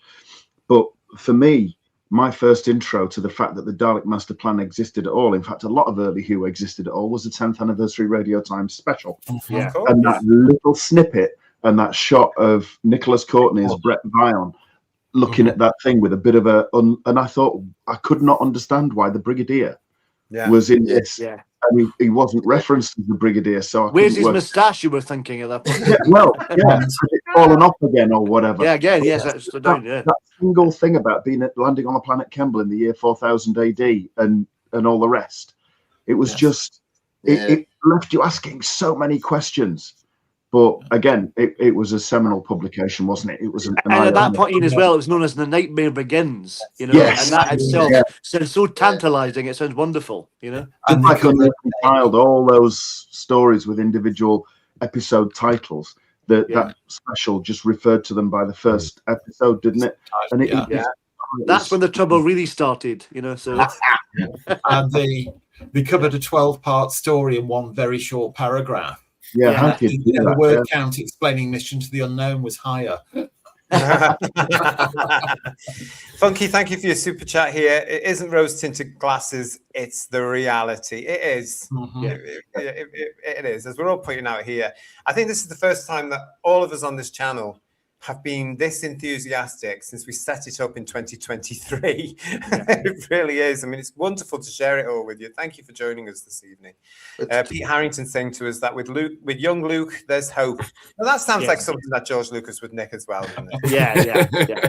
And Daniel Cox, good to see you. The Doctor is so funny towards the end of Part 3, telling off Stephen and Brett. Yeah. What's the matter with Grandpa? Lovely. Yeah. I like that line. He says, "Shut it." Daniel's also saying, George, that he does also agree about the film as Fabulous credit, as does Richard Brooks here. He should have credited film as Fabulous for the shame, BBC. And Steve Braddock saying to us, I waited to the end of both episodes and no thanks to film as Fabulous. Come on, BBC. Yes. I'm sorry, BBC, but that's just plain rude. Yeah, it really was. They've handed the BBC, which are going to monetize these to within an inch of their life and make a lot of money out of them. We've all enjoyed them, and they haven't even got the basis courtesy to credit the people who handed them to them on a silver platter. Exactly. And of course, outside the UK, with this now going on to their YouTube, their classic Doctor Who YouTube page, I believe it is, that's monetized. So they're going to get some money from that as well, as part of this whole plan that the BBC has for 50 YouTube channels. Did the American audience have to pay for that the way you sometimes do for movies on YouTube, or was it completely free? Completely free. It's the same. Okay, it's the same. Yeah. I don't know if our friends outside the UK and the USA can get it. I don't think the Australians can get it yet, which is a bit naughty considering. Although Michael has seen it though. Oh, so it might. Oh, right. Okay. So we can only hope that it's a cascade effect, and they'll soon be available globally. Yeah. Well, certainly along with other 7 episodes, hopefully. Yeah. So. What else? John, you're right. John Roberts saying BBC showing no class as per usual. Yeah, I mean, They could have put on the end credits and said special thank you to Film is Fabulous. Yeah, they should. But pigs and blood. I mean, BBC. Even something like in just like they did with McGann. Fabulous. Yeah. Like they did with McGann after he died, that in memory of or whatever. They've just done something like that, simple slide. There'd been no effort to add in. They just didn't do it. They can do better than that. Well, they just don't want to. I mean, it's the thing with the BBC that unfortunately they're so bloody arrogant. Yeah. And they still think that they are the prime UK part. I don't know what you call it, but the number one here in the UK, and they're not. It's ridiculous. And we all know what's happening with the industry and with broadcasters and stuff now. They're all in turmoil, but they just won't. They won't even acknowledge somebody else or even produce a little documentary about Film is Fabulous to put on the idea with it. It would have taken 10 minutes for them to do something on their YouTube channels, including the UK one. Doug D, I don't think this is going to happen, but Doug D is saying to us, I hope this opens the BBC's eyes to what Doctor Who should be, and I hope all the young people know what sci-fi should be and the real Doctor Who for what he represented. I don't think it will, because they are. The BBC are just so bloody difficult, and they're so arrogant, and they're so ridiculously backwards. They don't care. All they'll be caring about now is how do we get this thing on the air in 2026, and then how do we get it off the air as quickly? So the fact that they will recognise and they will hopefully celebrate the success of the views they're getting, the hits, whatever you call it, on iPlayer. But they have very little to do with the actual production of it, and I don't think it's going to affect them at all. I don't know if you agree, but when I saw part 1 yesterday, I thought what would have been a good cliffhanger is when the Doctor's walking to the city, and then he sees the Daleks and says Daleks. I would have thought that would have been a good cliffhanger. That moment when he does that, superb, but also the fact he's watching the Daleks plotting with Mavic Chen. It's really nice. And then when he sidesteps the Varga plan going back to the TARDIS, that's lovely too. That's really nice. You do have to sort of look past the fact that it's like, why didn't the Daleks or Mavic Chen see him behind a lattice of poles? Suspension of disbelief, George. That's what's called. Particularly with him shouting at the top of his voice, Daleks. Stealth tactics.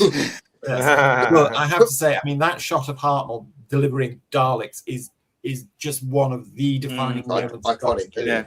It's fantastic. It really is. If I was commissioned to produce a 1-minute promo saying, what was absolutely brilliant about Doctor Who, using whatever clips I wanted to from the series, that shot would definitely be in. Yeah, definitely. He's always got wonderful eye acting that Hartnell does, which I love. That kind of panic and intent is fantastic. It's lovely. Yeah. But that's the brilliant thing about that is, I think I mentioned it before when we were building up to this. The way Hartnell will deliver the word Daleks is because he knows the kids love the Daleks. And it puts the urgency into it, doesn't it? And really spits the word out because the kids are going to go, I love it. Like I said before, when the kids, the Doctor's scared, the stakes are high. That's the important thing, One thing that William Hartnell does, which Tom Baker picked up on in his time as well, which makes his character so compelling, very, very clever piece of television acting, was he doesn't make that much eye contact with the other characters. A lot of the time, his eyes are on the camera. And that really draws you towards him. Yeah, it does.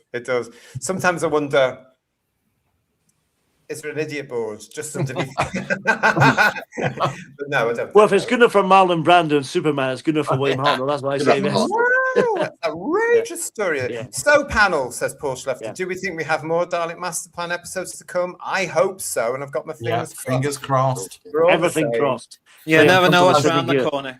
We're all the same. As we said before, these 2 episodes prove, as far as what episodes are likely to come back and what are never going to be seen again, all bets are off. Anything could be now. Here.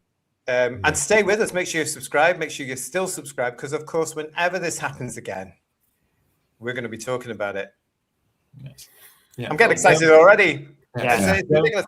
Hartnell's Ghost is saying to us, guys, I only managed to watch the 2 Dalek Masterplan episodes on my phone. I can't believe you can do it on the phone now either. It looked great, and as I remembered, but I will rewatch on the big screen after your show. Oh, lovely. I think we'll all have to do that once we finish doing this. I think, yeah. Yeah, you can.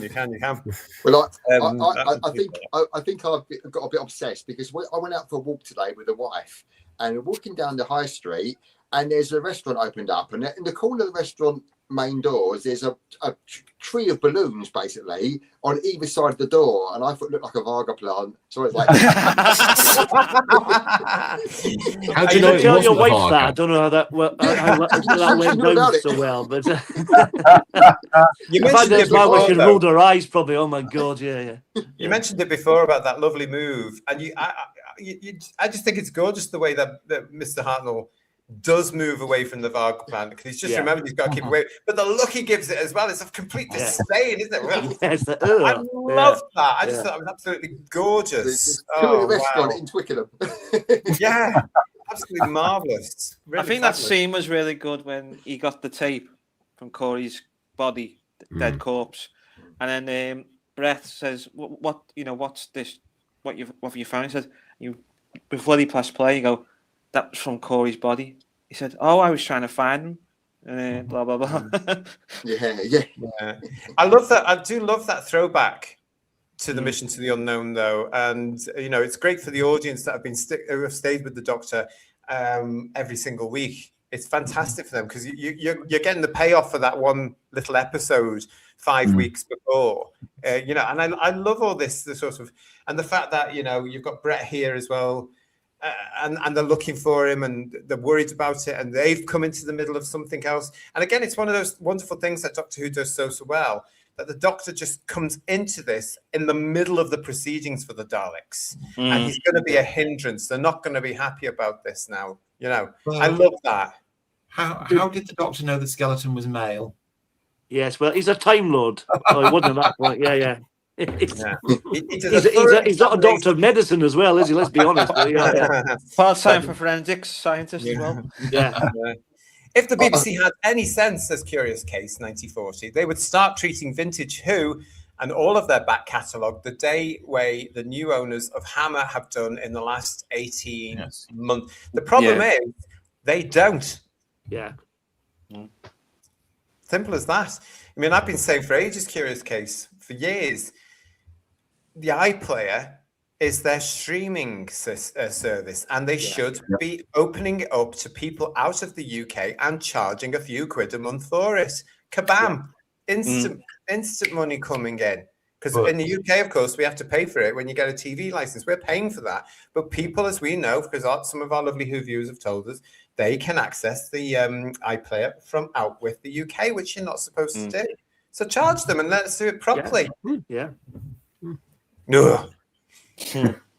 Going back to the space security service, can I say, did anyone notice, like I did, because I'm a real nerd, that the communicator that Brett Vine's got is the same prop the Cybermen use in Moonbase?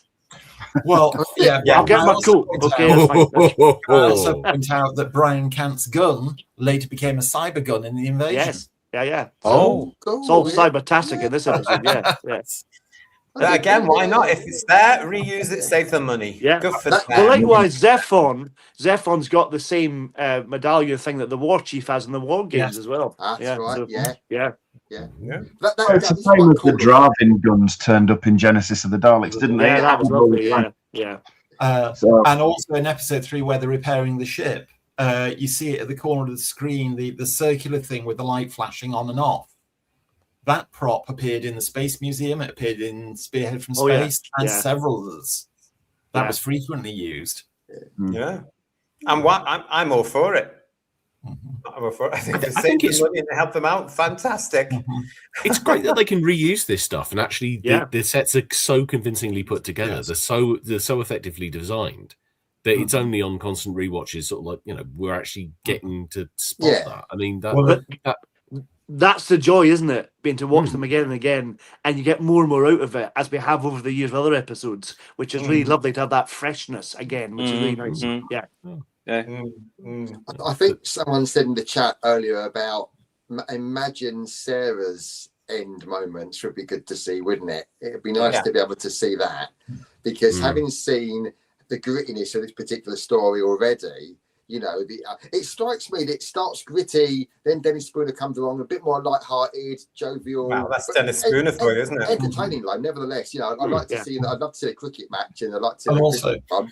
And then obviously goes on to the more gritty ending again as well. But I can imagine Sarah's demise would be pretty horrific. The pictures look pretty grim, don't they? Yeah. And also in episode 12, I would love to see what Kevin Stoney does with Mavic Shen's death scene. Oh, yes. I'm sure spectacular. Yeah. He's backed into a corner and the penny drops that he's been a useful idiot to them all along. Yeah, because I mean, Mavic Chen is he's bloody cocky, isn't he? He thinks he's in control of everything, doesn't he? And again, it's down to Kevin Stoney's wonderful performance. But it's really, Mavic Chen is just really horrible, isn't he? I don't like him at all. And he's just so untrustworthy from the moment he turns up with his orange skin or whatever it is. I mean, there he is being broadcast on Channel 403. Well, that's a big no-no for a start, isn't it? Yeah. You can see he's losing it even by part 5. He does that wonderful speech to camera that he'll rule everything. You know, he's really losing it. You know, it's wonderful. It really is. Are you speaking badly of The Guardian? I am, sorry about that. Yeah. Well, this will have to be noted. I shall have to speak to Cantor about this. Well, he's a traitor. He's a traitor. You can tell he's a traitor. That's it. But again, you know, it's all credit to Kevin Stoney's talent and the thought-out process. He goes from being a career politician to being an absolutely unhinged James Bond villain. Yeah. Even down to the moustache twirling bit. He's such a brilliant script, though. It's such a brilliant script. You know that you can push that. I mean, obviously, this has no contemporary relevance, guys, and there's no resonances with today's society at all. I don't want you to think about a dull career lawyer, for example, who suddenly has become the leader of your country, who's surrounded by bureaucrats who uses procedure and very dull technocratic language to justify his personal aggrandizement. I don't want you to think about that at all. I don't want you to make an analogy. Anyone we know? No one. No. Science fiction, that could never happen in real life. It's just mental. But it's lovely. It's kind of got the wonderful paranoia. I mean, looking at I watched a reconstruction of episode 4 and into episode 5. The interactions with some of the characters, the betrayals, and also the ruthlessness of the characters. That Sarah herself is a wonderfully gritty character, and we know is horribly compromised. And you know, there's a real tragedy and tragicness, tragic quality about these characters, in the way that actually Katrina has almost like she has a stoicism about her. And Katerina actually, in a way, she dies, and the moment, the reflection on her death, I think, is incredibly poignant. That's really beautifully done. It is, but you have the sense of actually of the 3 companions who die in this story, Katerina still comes out of it with some integrity, whereas Brett probably slightly more so, but Sarah, I think she's redeemed, but she has been very, very severely compromised by what she's had to do. She's literally, her defense is, I'm following orders. I do is follow orders. I'm only following orders. It is brilliant. But, sorry, am I right? I'm guessing that Sarah was based on Emma Peel. I guess. Yes. Jean Marsh said in interviews that she was told to watch the Avengers as a point of reference for what they wanted the character to be like, and certainly right down to the flick up hair and all the rest of it is very Emma Peely. And the cat suit and all the rest of it is there's more than shades of Diana Rigg there. We have to remember, as we said in our Mission to the Unknown review a couple of nights ago, that at this point Terry Nation had in plans for a Daleks series. With American overtones in that, so that's those reasons. And you can actually see it in these episodes as well, can't you? You can see the dynamic writing coming through here. I mean, talk about world building. Like we said the other night, this is him setting that up. This is a massive pilot, basically. Paul Schlechter is saying to us here, guys, what do we think of the delegates? I like the chocolate chip delegate floating about. They're all great. It's a shame again we didn't see the one I liked from Missions Unknown. Looks like a chess piece. That's a real shame. But they're beautiful. They're lovely. Really imaginative. Yeah. Where was he? Where did he go? I don't know. Did he come back later on? I can't remember. I think he went to Florida for a week. Oh, did he? Okay. With Hartnell, probably, yeah. So. And he's still there. He's still there. It's outrageous. He's on the Disney rides now. Yeah, there he is. Turned out he wasn't a delegate at all. He was just tech support. he was the caretaker on Kemble or something. Yeah. He was doing the PowerPoint presentation. In all sincerity, they are wonderfully alien, aren't they? They really are. Oh yeah. Obscure looking, and the way they walk, like we were talking about earlier, the way they conduct themselves and their speech patterns, they're wonderfully alien. You can see George Lucas has got this idea from this scene. Yeah. Am I right? I'd put money on that next. I really would. Yeah. Am I right in thinking that a couple of them were played by different actors by the time it got to Mission to the Unknown? Yeah. One of them later on was played by Alf Roberts from Coronation Street. We played Alf Roberts. What's his name? Brian Moseley, I think it is. Yeah. Wow. But by the time Masterplan came around, it was there was some of them were recast and they were different actors playing the delegates. If you've not got the first Doctor handbook, I recommend you track it down. That's a great book. It's got lots of intricate detail about the production of Masterplan and that, which is lovely. To me, with Chen in part 1, I don't know if you agree, but you could see there was a little bit of a power struggle going on with the Daleks. He says, "I'll be going back to Earth, but I'll be coming back later." And you can feel the Daleks are thinking, "Is he walking away from this?" Yeah. You could see it. The tension was a bit slow, building into the episode. Yeah. It's a lovely I mean, Kevin Stoney was fantastic. Kevin Stoney was fantastic, and he is for me. This was the actors, the Daleks in this were amazing. Yeah, aren't they? I mean, Dougie Canfield directs brilliantly, and he seems to work really well with Kevin Stoney as well. Yeah, and Kevin Stoney is brilliant. When you get to about episode 12, just with the audio, you're cheering. You want him to get his comeuppance. Yeah, he is such a good old-fashioned villain. And when he gets killed, you want to punch the air, don't you? To be honest. Oh God, yes. I know. Oh God, I'm terrible, but yeah, I do. Yeah. I mean, the other thing about the Daleks in these episodes as well is, the operators are really at the top of the game. Their movements are so fluid. Yes. They're navigating around each other like dodging cars in very small sets, as we said. But they look absolutely brilliant. Yeah. Well, my favorite opening shot is where you see from the fella gets killed off in the first few moments. Is the camera shot of him looking up at the Dalek. That's superb. That's really good. That's like movie classic filming. Yeah, that's a great shot. Yeah. It makes the Daleks seem so menacing, which is really lovely. That's what you need. Yeah. But when you've got a story, guys, and it's this that's really brought it home to me as well. When you've got a story which is called the Daleks Masterplan, you want the Daleks to have a master plan. You want them to be the big boys of this. You want them to be everything you expect a Dalek to be. And again, it's something that's been watered down years later, isn't it? Here they are, the presence. This is it. You can actually feel. Do you know what I mean? You can feel that they're around. There's something, and as soon as the Doctor realizes that the Daleks are there, the whole thing changes because he knows he's really in trouble. Yeah, I love that. It's absolutely fun. Nowadays, it would just be a case of like, oh, the Daleks are back again. That's a real shame. It's a real shame, and it's because they're not written for, I would say, correctly. And as Radium was saying to us in the chat, Doctor Who needs to take itself seriously. Yes. Otherwise, the viewers can't take it seriously. Yeah. We've got these 2 returned episodes that Film is Fabulous has provided and brought back. Does. And Sean Pertwee said you can't send up a send up. That's exactly it. You can't. You have to take it really seriously. Yeah. And here we have these beautiful episodes illustrating that point completely. Everything's on point. Everybody's taking this. All the guest artists, the performers, the guys in the Daleks, the Dalek voices, the production team, the cameramen, and they were cameramen, so I can say that. Everybody's taking it seriously. Yeah. Do you know we've I've mentioned before the person who should not be named. But when you're writing that Davros reintroduction where he's developing the reality bomb, isn't that just a 21st century New Who version of a time destructor? Really? Even again, another rip-off. Yeah. You know? Oh, I'd never thought of that. Oh, now that's in my head.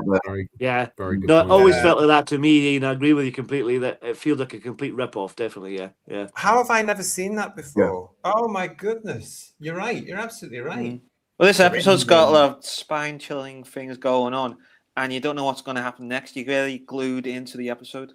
Yeah. Oh, totally. I mean, the three of them flew so beautifully and gelled so beautifully together. I was so impressed by this. So that this is the television I've been missing for God knows how many years now. If the BBC was still producing television like this, I'd still be paying a license. Yeah. You know, and actually paying attention to the BBC. Me too. Yeah. I've got this lovely note here from Darren 79. Thank you. Who was saying to us, I've just read that Adrian Hill's family were at the screening event today. That's lovely. And they loved seeing the episodes. That is gorgeous news. Isn't that lovely? Yeah, and listen, if you were out there and you were at the Film is Fabulous event today, I hope you've had a fantastic time. I'm sure it was well worth going. They had Peter Purvis there talking as well, didn't they? And lots of other people there. I'm sure you've had a great time. But let us know. But isn't that lovely to know that Adrian Hill's family were there? Yeah, it's really nice. Yeah, lovely. God, that must have been a thrill. Weird, but a thrill for them. Yeah. Oh, bless them. Dalek Shalom, good to see you. Katrina's character and demise reminds me of Ilea's character in Star Trek The Motion Picture, in that their death is all the more tragic because of their innocence and gentleness. It really comes across, isn't it? I mean, again, all these years of listening to the audio and listening to this sort of wafty delivery, I always wondered what Adrian Hill was doing. Now I know what she was doing. Yeah. I can see it now. The performance is beautiful. It's lovely. And it really is, isn't it? This innocence from Troy marvelously. Yeah. Even the way she holds herself and conducts all the hand gestures and the wide-eyed innocence, everything's is like blowing her away, isn't it? Everything's wonderful, and I like it when is it Brett says, "What's up with that girl?" And I think it's Stephen said, "Oh, she's from Troy." What? Troy? Wait. What? And also the way Adrian Hill looks at William Hartnell all the time as if he really was a god. It's just, she's in absolute awe of this, this man who she believes is a god. Had she carried on, had the production team had the balls basically to carry on with this, that would have had to become another Dr. Susan relationship on another level. Was there been there for her. Was there an intention at one point to keep Maureen O'Brien on and kill Maureen O'Brien instead of Katarina? Was that the intention? Oh, well, certainly, because Terry Nation's original scripts for episode 1 to 4 had Vicky as the companion with Stephen, and he was instructed to write the character out either in episode 4 or at the beginning of episode 5. Right. But I don't know if the specific intention was to kill the character off. Right, okay. I'm not sure about that one. Katarina's still floating endlessly in space. It's heartbreaking, says Matthew Pounder. She will be. Up and down on a trampoline, she will be one day. As we said last time, ironically, that was the first thing that Adrian Hill filmed for the series. Yes. Oh, knew what was happening. Yeah. How to make you feel good, eh? Yeah. I know. Yeah. Welcome. Now, if you could just die in this spot, love. Yeah, we're just going to do your death scene. And go. Gray is saying to us, wonder if Verity Lambert deliberately assembled the bug-eyed delegates to annoy Sidney Newman as a parting shot. Oh, I'd love it. That's a lovely I'd love to think that, yeah, I would have loved that. What's this? Hartnell's ghost is saying, point of order, Mr. Chairman. Okay, don't know what that means. DMP was not called DMP in 65 to 66. It was 12, 13 indivially titled. That's true. That's very true, because that's how they did it, wasn't it? Wouldn't know, would we? Yeah, no, very true. What did we think of the Screechers? Well, what we saw of it anyway, the little black bat thing. I was a bit disappointed, I have to say. I thought we'd more of a monster, but we didn't. I wanted to notice when they served the purpose. I mean, they were very brief, and obviously it was somebody with just a piece of black cloth throwing it. An umbrella out of shot, kind of thing. Again, the actors, the soundscape, and everything sold it, and it was a few seconds of screen time, so it worked. Yeah. It did work. It did work, but I mean, there's more to come of them, isn't there? So is there? There is, isn't there? They're featured again, aren't they? I don't think they go back to the prison. They're only on Desperate, aren't they? Okay, all right. My memory's. I loved about Desperate as well. The fact all the prisoners have got D's on their backs of their prison uniform. That is wonderfully subtle, I have to say. There's something though when we go to Desperate and we first meet the prisoners, Kirkston and all the others. That's quite gritty. They're basically having a fight over a knife, and it almost turns into a knife fight, and it's quite an adult theme, isn't it? They wouldn't dare. I thought it was. Isn't there two girls at the back, ladies in the back, and always I think there's definitely one woman there. Yeah, I think so. Yeah. It's like going back to the Cave of Skulls a bit, to be honest. Yeah. I thought it was strange that scene where he said, "If you get the knife, you become the leader." Yeah. But it's good. I mean, as he's saying, it's bleak. It's wonderfully bleak. It's sort of like there's a wonderful economy about this. It's sort of like, literally, if you've got the means of killing the other person, then you can run things. That's it. We've got here from John Roberts. Isn't it fab that we can revisit characters from the show we thought we knew, but have a new appreciation of them through these newly found shows? It absolutely is, isn't it? It absolutely is. And Woodhouse122 is saying to us, we need episode 6 to see what the Vizians look like after they got killed. Yeah. Hello to Rocking Terry Lee, who's joining us as well. Good to see you. Better late than never. He said he'd be back, and he is. So that's good to see you there, Rocking Terry Lee. Have you managed to see the recovered episodes of Dalek Masterplan on the YouTube channel over there? Let us know. It's been a magical weekend. It's been a fantastic Easter, hasn't it? Really? Yeah. Again, we've got to say, wow. I mean, how brilliant. I mean, a few weeks ago, we didn't know any of this was coming. No. Wonderful. Yeah. And it came out the blue, didn't it, really? Yeah. Because I remember thinking they announced it, didn't they? They had, I think, a film with Fabulous, reckon there was one episode in someone's estate, but time was going on and you're hearing stories that, it's going to be announced for the 23rd of November. That date passed in and Christmas passed, and you're thinking, we're waiting to see. And suddenly, out of nowhere, 2 are back from the most unlikely story of the lot, isn't it? You would never think, would you, anywhere? Well, you maybe 10th Planet 4th, but no, it's a story that shouldn't exist. Astonishing. Well, Film is Fabulous have said prior to the announcement of these 2 episodes that they were aware of missing episodes, plural, of Doctor Who held in private film collections that they were working to get access to. And when they announced these 2 episodes, they then stated, by the way, these aren't the episodes that we were aware of. These have come as a complete surprise. They were not the ones you were expecting. Exactly. Which means the ones that they were referring to before these 2 episodes are still there. Marvellous. Let's just hope we get the Blu-ray box set for Lost in Time Volume 1 and Volume 2. Yeah. Well, if you look at that DVD, though, that's completely changed, isn't it? Because, I mean, since then you've had so many episodes back, it's completely a different scenario, which is wonderful. I'll be on one disc now, probably. So.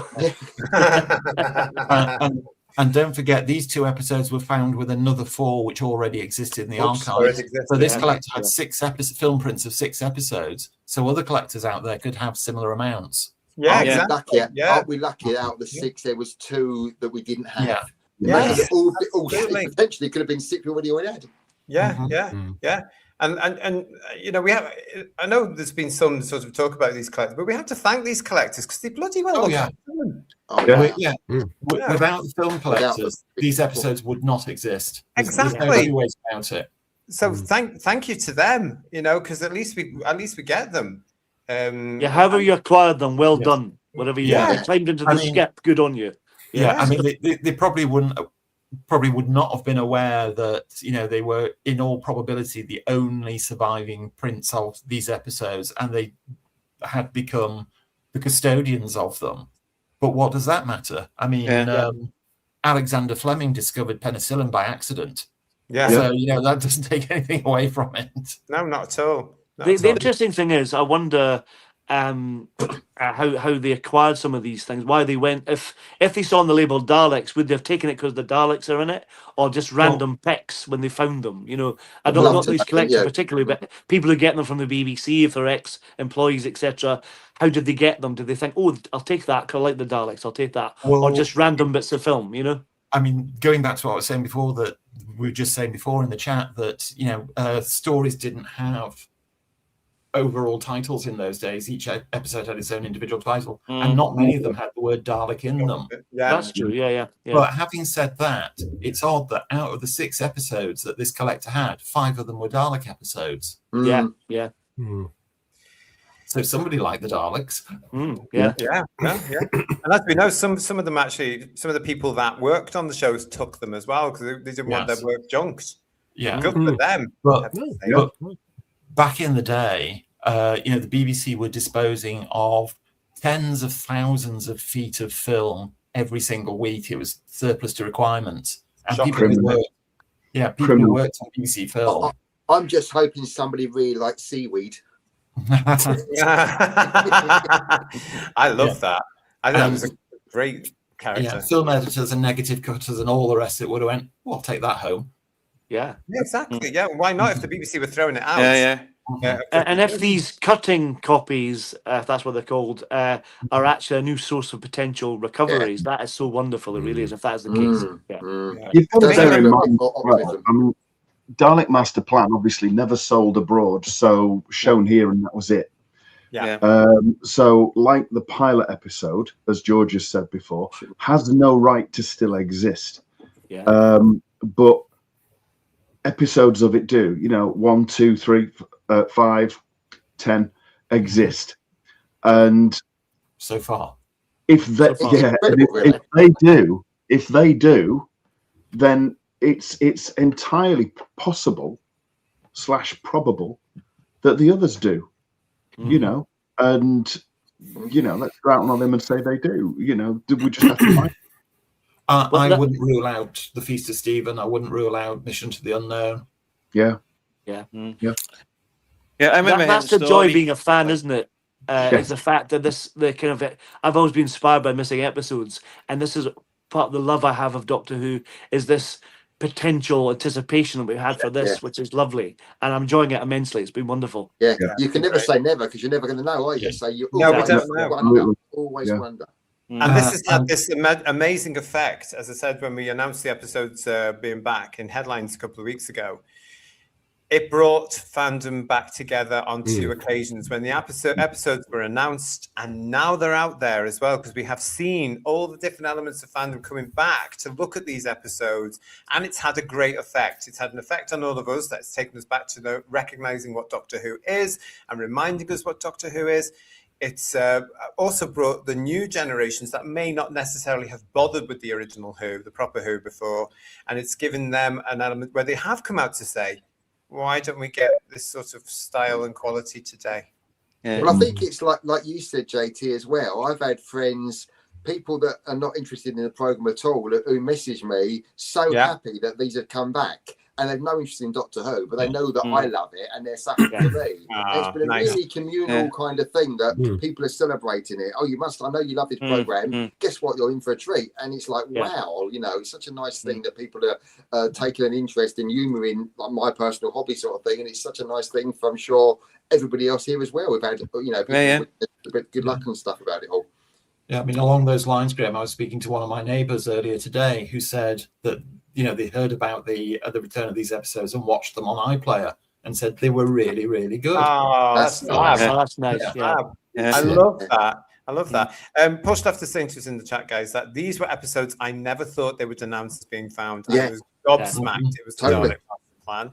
Darren Reed, let's hope the true fans' reaction to these finds and their reception will encourage other collectors to let film is fabulous access them. Stephen L. Reese is saying, I'm glad George said that. I thought that about the other episodes that might be revealed soon. Julie saying to us, Julie Wendy saying, the amount of episodes which have been found gives us all hope for the rest. They certainly do now. They really do now. And that's the good thing about all this, of course.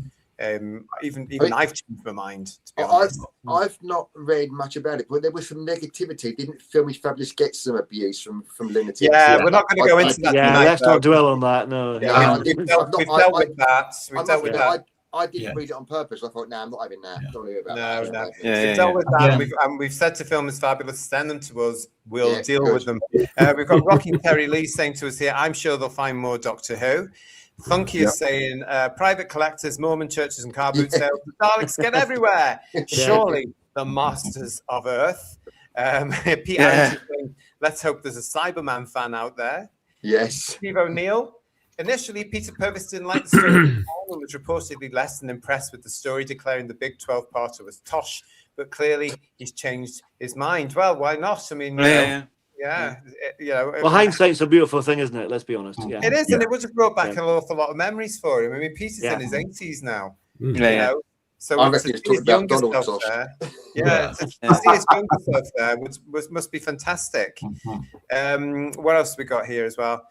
Steve Braddock saying, please find Fury from the Deep, because I remember how scary it was. Pete Harrington, they must have had big coats back then to hide the cans out the way out of the beeb. I think the problem is nobody would have been checking. Excuse me. Sorry. I would say, from what I've been told by somebody who was there in the 60s and 70s, there was no cloak and dagger about it. You know, people would just take cans of film to the boots of the car and go home with it. Wow. Can you imagine what the treasures you'd have on you? Can you imagine? It's madness. I'd be happy even if we got some new excerpts of episodes, let alone the full episodes. Richard Brooks saying these episodes have brought joy and delight to so many people in only 24 hours, really, as well. It's fantastic. And we've got them there now. Stephen L. Rees, isn't it ironic that we're not getting the Doctor Who we want from the BBC, but we have and still could from Film is Fabulous? I'm staying positive. Very good point. Well, I know I've gone on a bit, but there's been this insidious campaign for the last 10, 15 years, arguably from 2005 when it first came back, because I do believe it was part of his plan to twist and pervert what Doctor Who is to produce ultimately what we saw with that idiot in a dress. And that's been a long game, to quote an episode. It's been the long game of RTD to convince people, younger people, and those obsessed with a certain cult, that this is Doctor Who. And all of a sudden, in one fell swoop, they're all saying, no, it isn't. And that has just been kicked down. You know, the feet have been kicked from under it. Now they're all seeing what proper Doctor Who is again, and they're questioning everything he's tried to build, and it's wonderful. It is. It's only a few that I saw, but I was very, very surprised and also perversely delighted to see some of these people that I would never usually bother with going, hang on a minute, this is good stuff. Why aren't that is interesting, isn't it? Yeah. I bet they don't cover it on that awful Universe show, though. I bet they don't. I bet they don't. But the thing is, I've said this for years, and I'm going to say it again. Storytelling is storytelling, no matter what era you are born into in the human race. Humans have loved stories from the very beginning. They're going to love them to the very end. Well, JT, we can't form an opinion on how good or bad these episodes are until a drag queen has told us that they're good. What else would you do? 10th Planet 4 for its 60th anniversary in October would be amazing, wouldn't it? Wouldn't it? Yeah. And Giorgio, it's good to see you, Giorgio. Traitors must exist, as it was lent to the Blue Peter and was never returned to the BBC archive in the 70s. Yes. Also, tell them back, please, Blue Peter. Thank you. Also, also, 10th Planet 4 and an episode of The Faceless Ones. Get down, ship. Yeah, you never know. You never know. I'm Rodney Strickler. Hiya, Rodney. How are you? Sorry, I'm late, he says, but hello all. Here in the United States, I've watched it on YouTube. William Hartnell is the Doctor. I haven't loved him this month since I saw An Unearthly Child all those years ago. That's the brilliant thing about it, isn't it? Yeah. It is, and we are absolutely delighted about it. Steve Andrews is as well, saying, I've watched episodes 1, 2, and 3 6 times altogether since yesterday. Yeah. I was bad. Yeah. Hello, Alan Riley. Good to see you. The found episodes were magnificent. And in the words of TGOR, what's that? We want more, we need more. Finds LOL. What's TGOR? Don't know. No, I don't know. Sorry, Alan, I don't know that acronym. Pop it in there for me. Oh, Funky Behave. He's saying to us, Shep ran off and buried the Traitors episode just to spice us all. It's in the Blue Peter Garden. Time capsule on the Blue Peter Garden or something. That would be nice. Yeah. Grab a shovel. Yes, I remember the story where it was a documentary. Probably George knows about it. Where he went to this church basement and he found not just Doctor Who, but some Z card episodes. The Mormon Church, yeah. That sort of turned into sort of like a Chinese whispers type story over the years. What it was a building that BBC Enterprises used to rent and use as storage. And then when they moved out of it, a Mormon chapter took over the lease and they were going to turn it into a place of worship. And they moved into do all the preparations to convert it into a Mormon church. In the basement, they found a load of film cans all labeled up BBC programs. So they contacted the BBC and said, do you want these? And in amongst all those film cans was episodes 5 and 10 of the Dalek Masterplan. And of course, how careless is that? That's just bloody awful, isn't it? Yeah. Oh, listen, we've got some answers here. Firstly, Rocking Terry Lee saying the humour of the first Doctor. I think he's been cast as too grumpy. Yeah, he has. Because he does have it. And as we can see in these episodes, there's Hartnell with this beautiful performance. It's just with a real twinkle. A real twinkle is fantastic. What's funny about that is he's grumpy to Stephen and Brett, but he's very mellow to Katarina. Yes.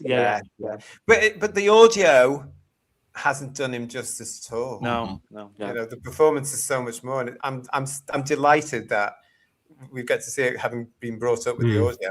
And listen, we've got here Alan Riley saying the Gods of Ragnarok was TGOR. Right. Okay. Thank you for that. The Gods of Ragnarok. Fabulous. It's come to that time now, actually, where I'm going to ask you all. If you're new to us here on Who's Views, we do this little thing called Scores on the TARDIS Doors in our regular reviews. This is where we ask the panel and you in the chat to give marks out of 10 for what you've just seen. We're going to do it now. So in the chat, if you want to participate, start putting your marks out of 10 for the episodes we've just seen of the Dalek's Master Plan.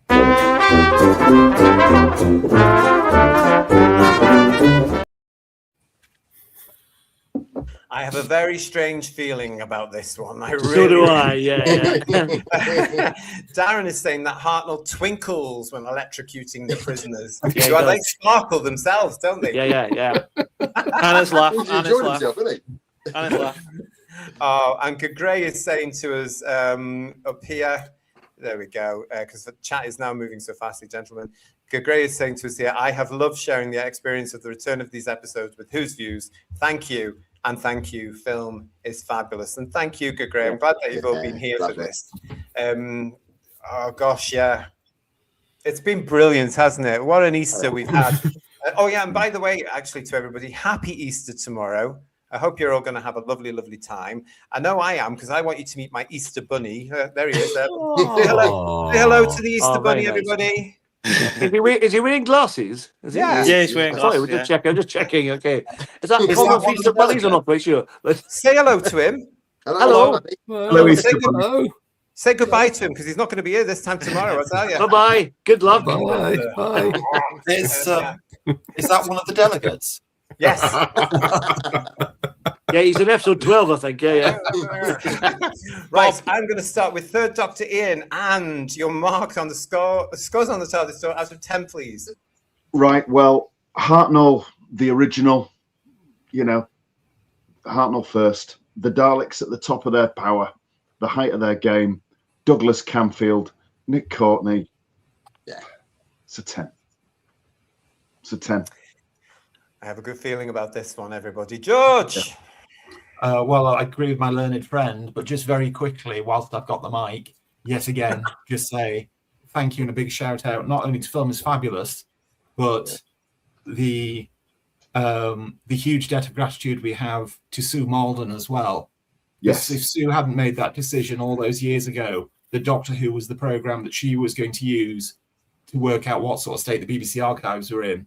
There'd be a lot more than 95 missing episodes today. Yeah. And not just that, Thank you, Sue. or the other British telly as well. Oh, yes. Yeah, I mean, we wouldn't be enjoying things like a lot of Steptoe and Son, Up Pompeii, many things if it wasn't for what Sue did. Yeah. Fantastic interview. Sorry, George. Fantastic interview with Sue in the latest Missing Episodes podcast as well, which also features a certain Bedwyr Gullidge. Yeah. Go on then, George. What's your score? Everything that Ian said, but on top of that, as I said before, Adrienne Hill, what a revelation! Just absolutely amazing. You know, the very, very minor points which were, you know, were done just to move the narrative along. Like, you think, where did Stephen get that wrench from to hit Brett Vian?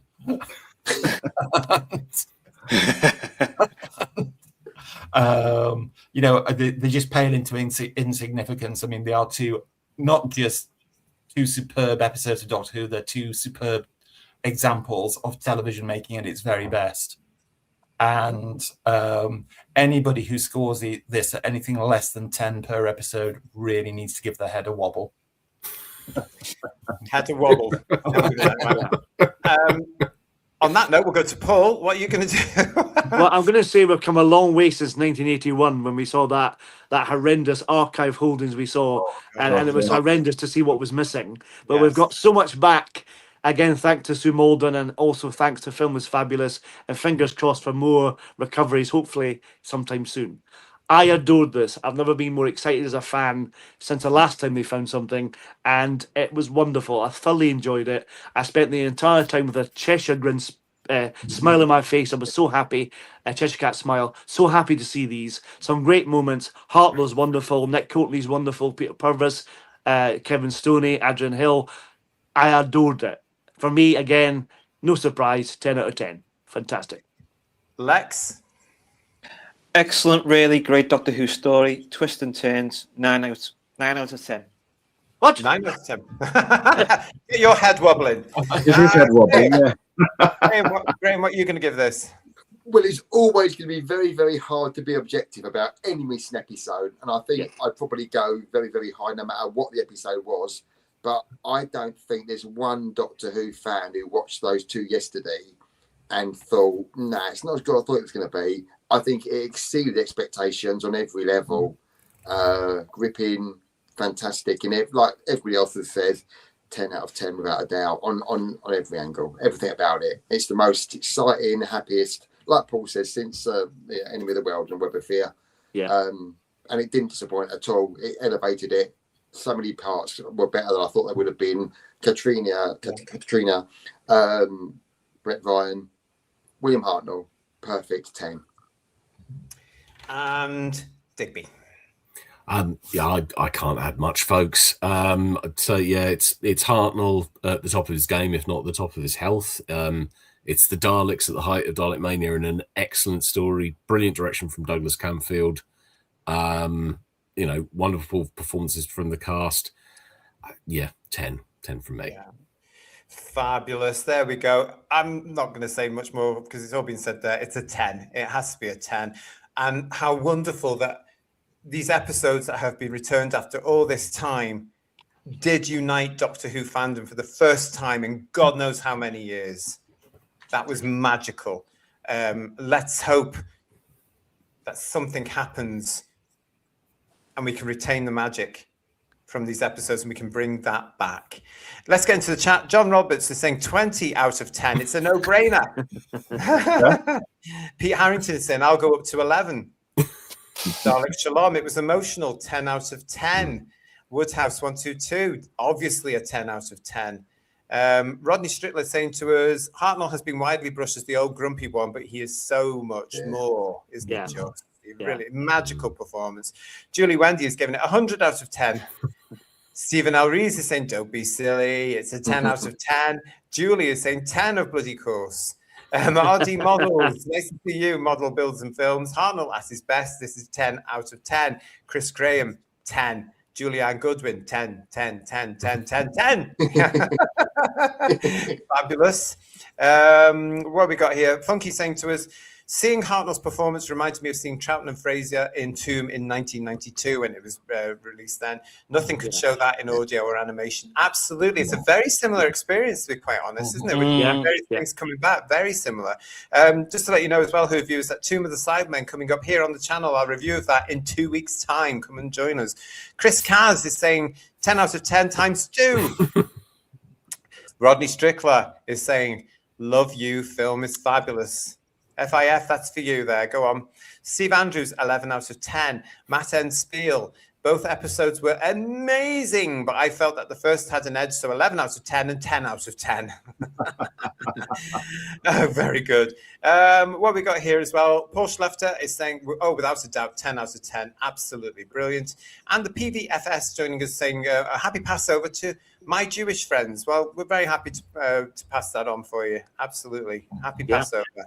Rodney Strickler is saying 10 out of 10. Bill Lowry, 10 out of 10. Hartnell, Nick Courtney, Katerina, real Doctor Who, fantastic direction, story, SFX, pacing. What else could it be? Yeah, fair enough, isn't it? It's fair enough. What else we got? Oh, obviously 10 out of 10 from Radium. Thank you for that. Funky is saying, I'm giving it a 13 out of 10 because we have to remember that there were 13 episodes. 10 out of 10, says Itagishi. Classic and best Doctor Who.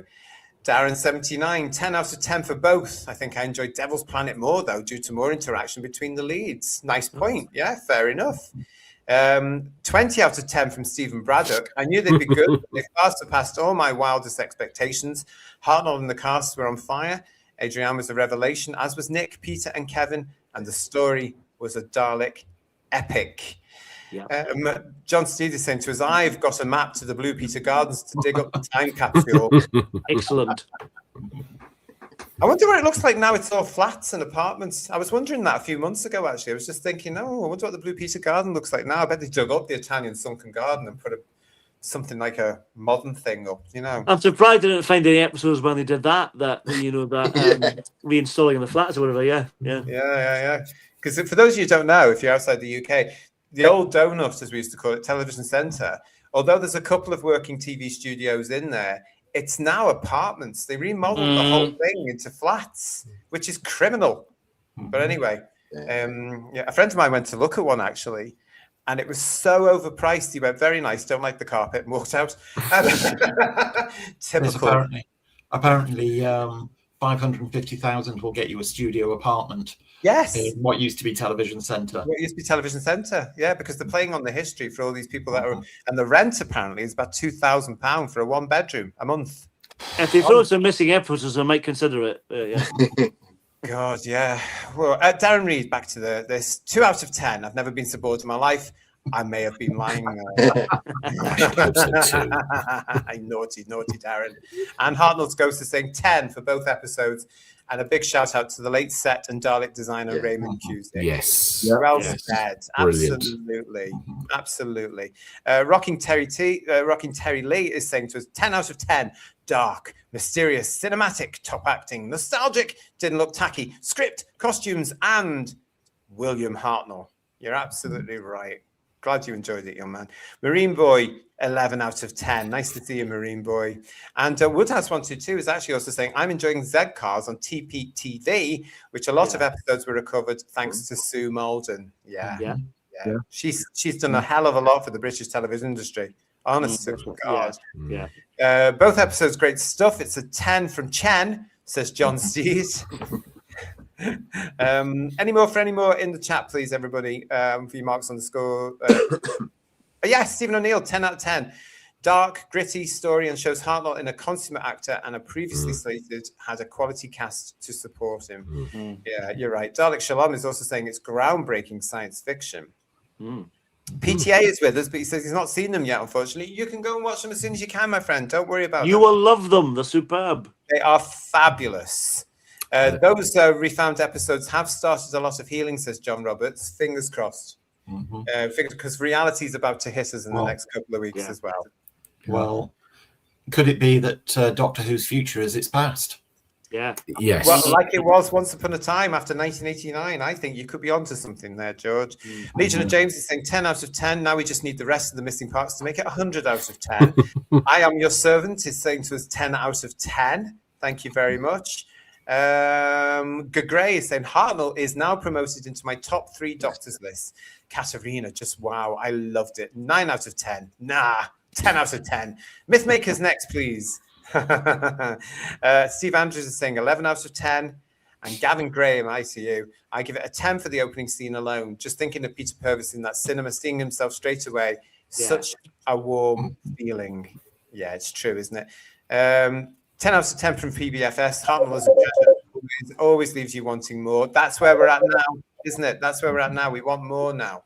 So I never thought I'd see a topless Peter Purvis, so that's something I'm not seeing. I seem to recall that happening on Blue Peter more than once. Oh, really? I don't remember that. Okay, maybe I blotted it out. I don't know. One of the things I remember is when they went abroad and him and John Noakes had to get into some mud thing.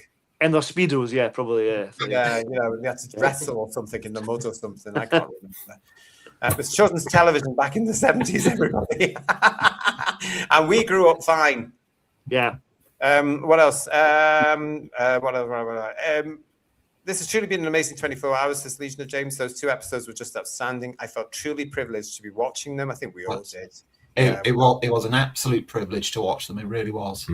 Really. It's a real pinch yourself moment, isn't it? It really is. Yeah. It was. You just, as soon as it starts coming, you think, oh my God, I'm actually watching this. You know, after all this myth that's been created around the Dalek Masterplan over all these years, here it was. And it was totally justified because it was brilliant. What a time to be a fan, says Matt Enspiel. Real, proper, classic Doctor Who. And I think, talking of it, sharing it on here as well has been lovely. It's been such a, it's made it a real enjoyable Easter weekend to know we were going to come on and talk about it. And just to enjoy just feel the love. Basically, it's lovely. It's such a nice thing. Yeah, it's bringing everybody together and share our experiences together is amazing, isn't it? It's wonderful.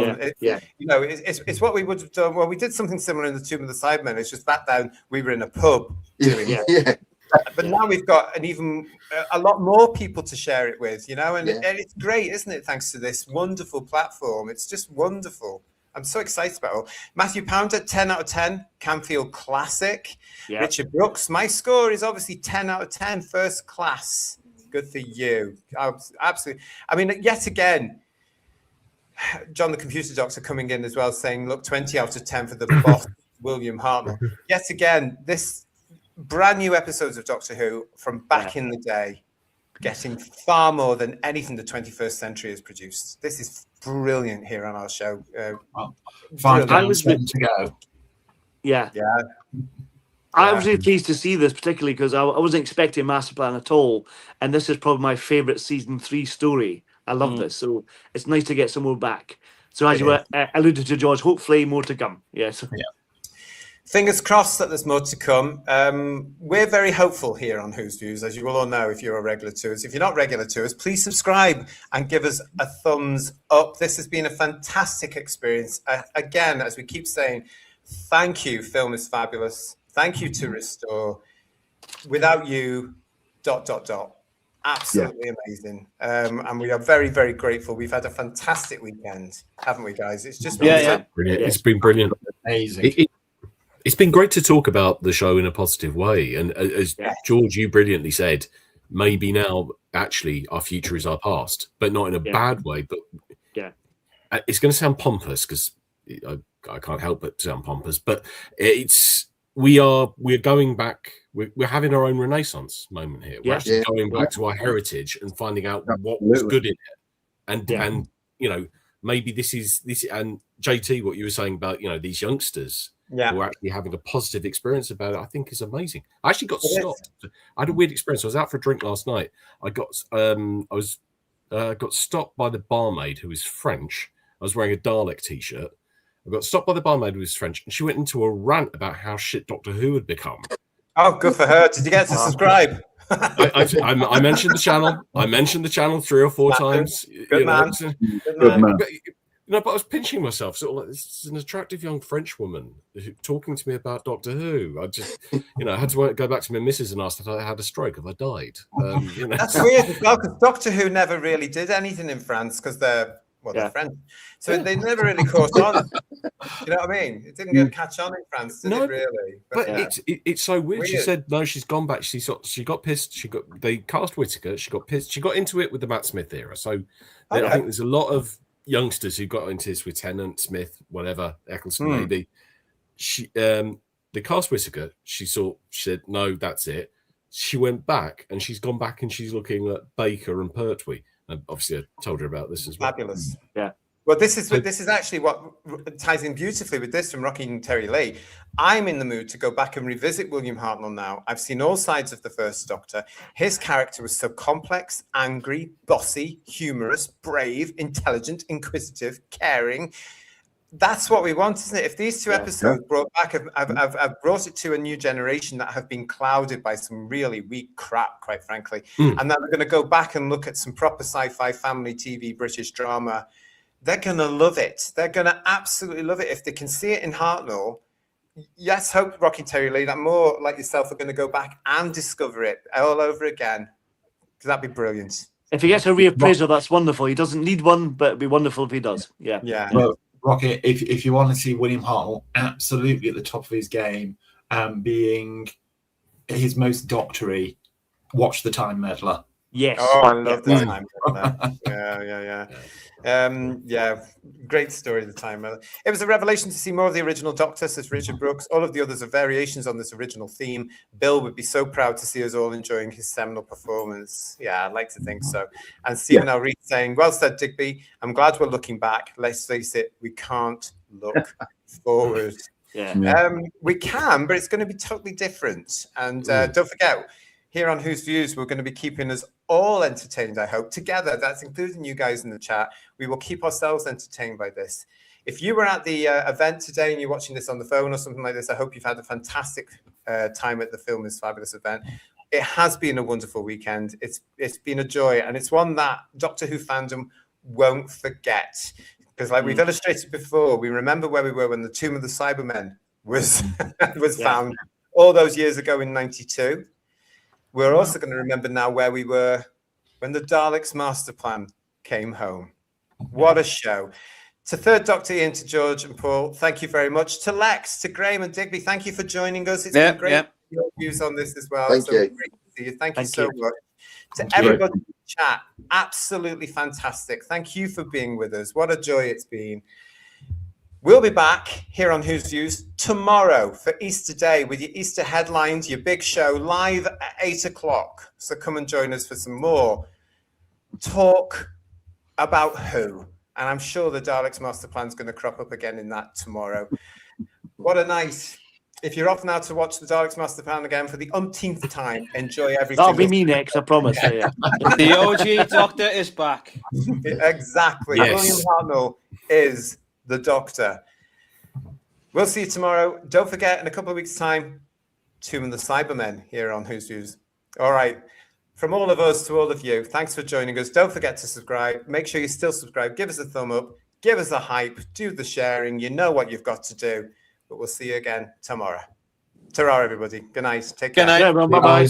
Happy Easter tomorrow. Bye. Happy Easter, yes. Yeah.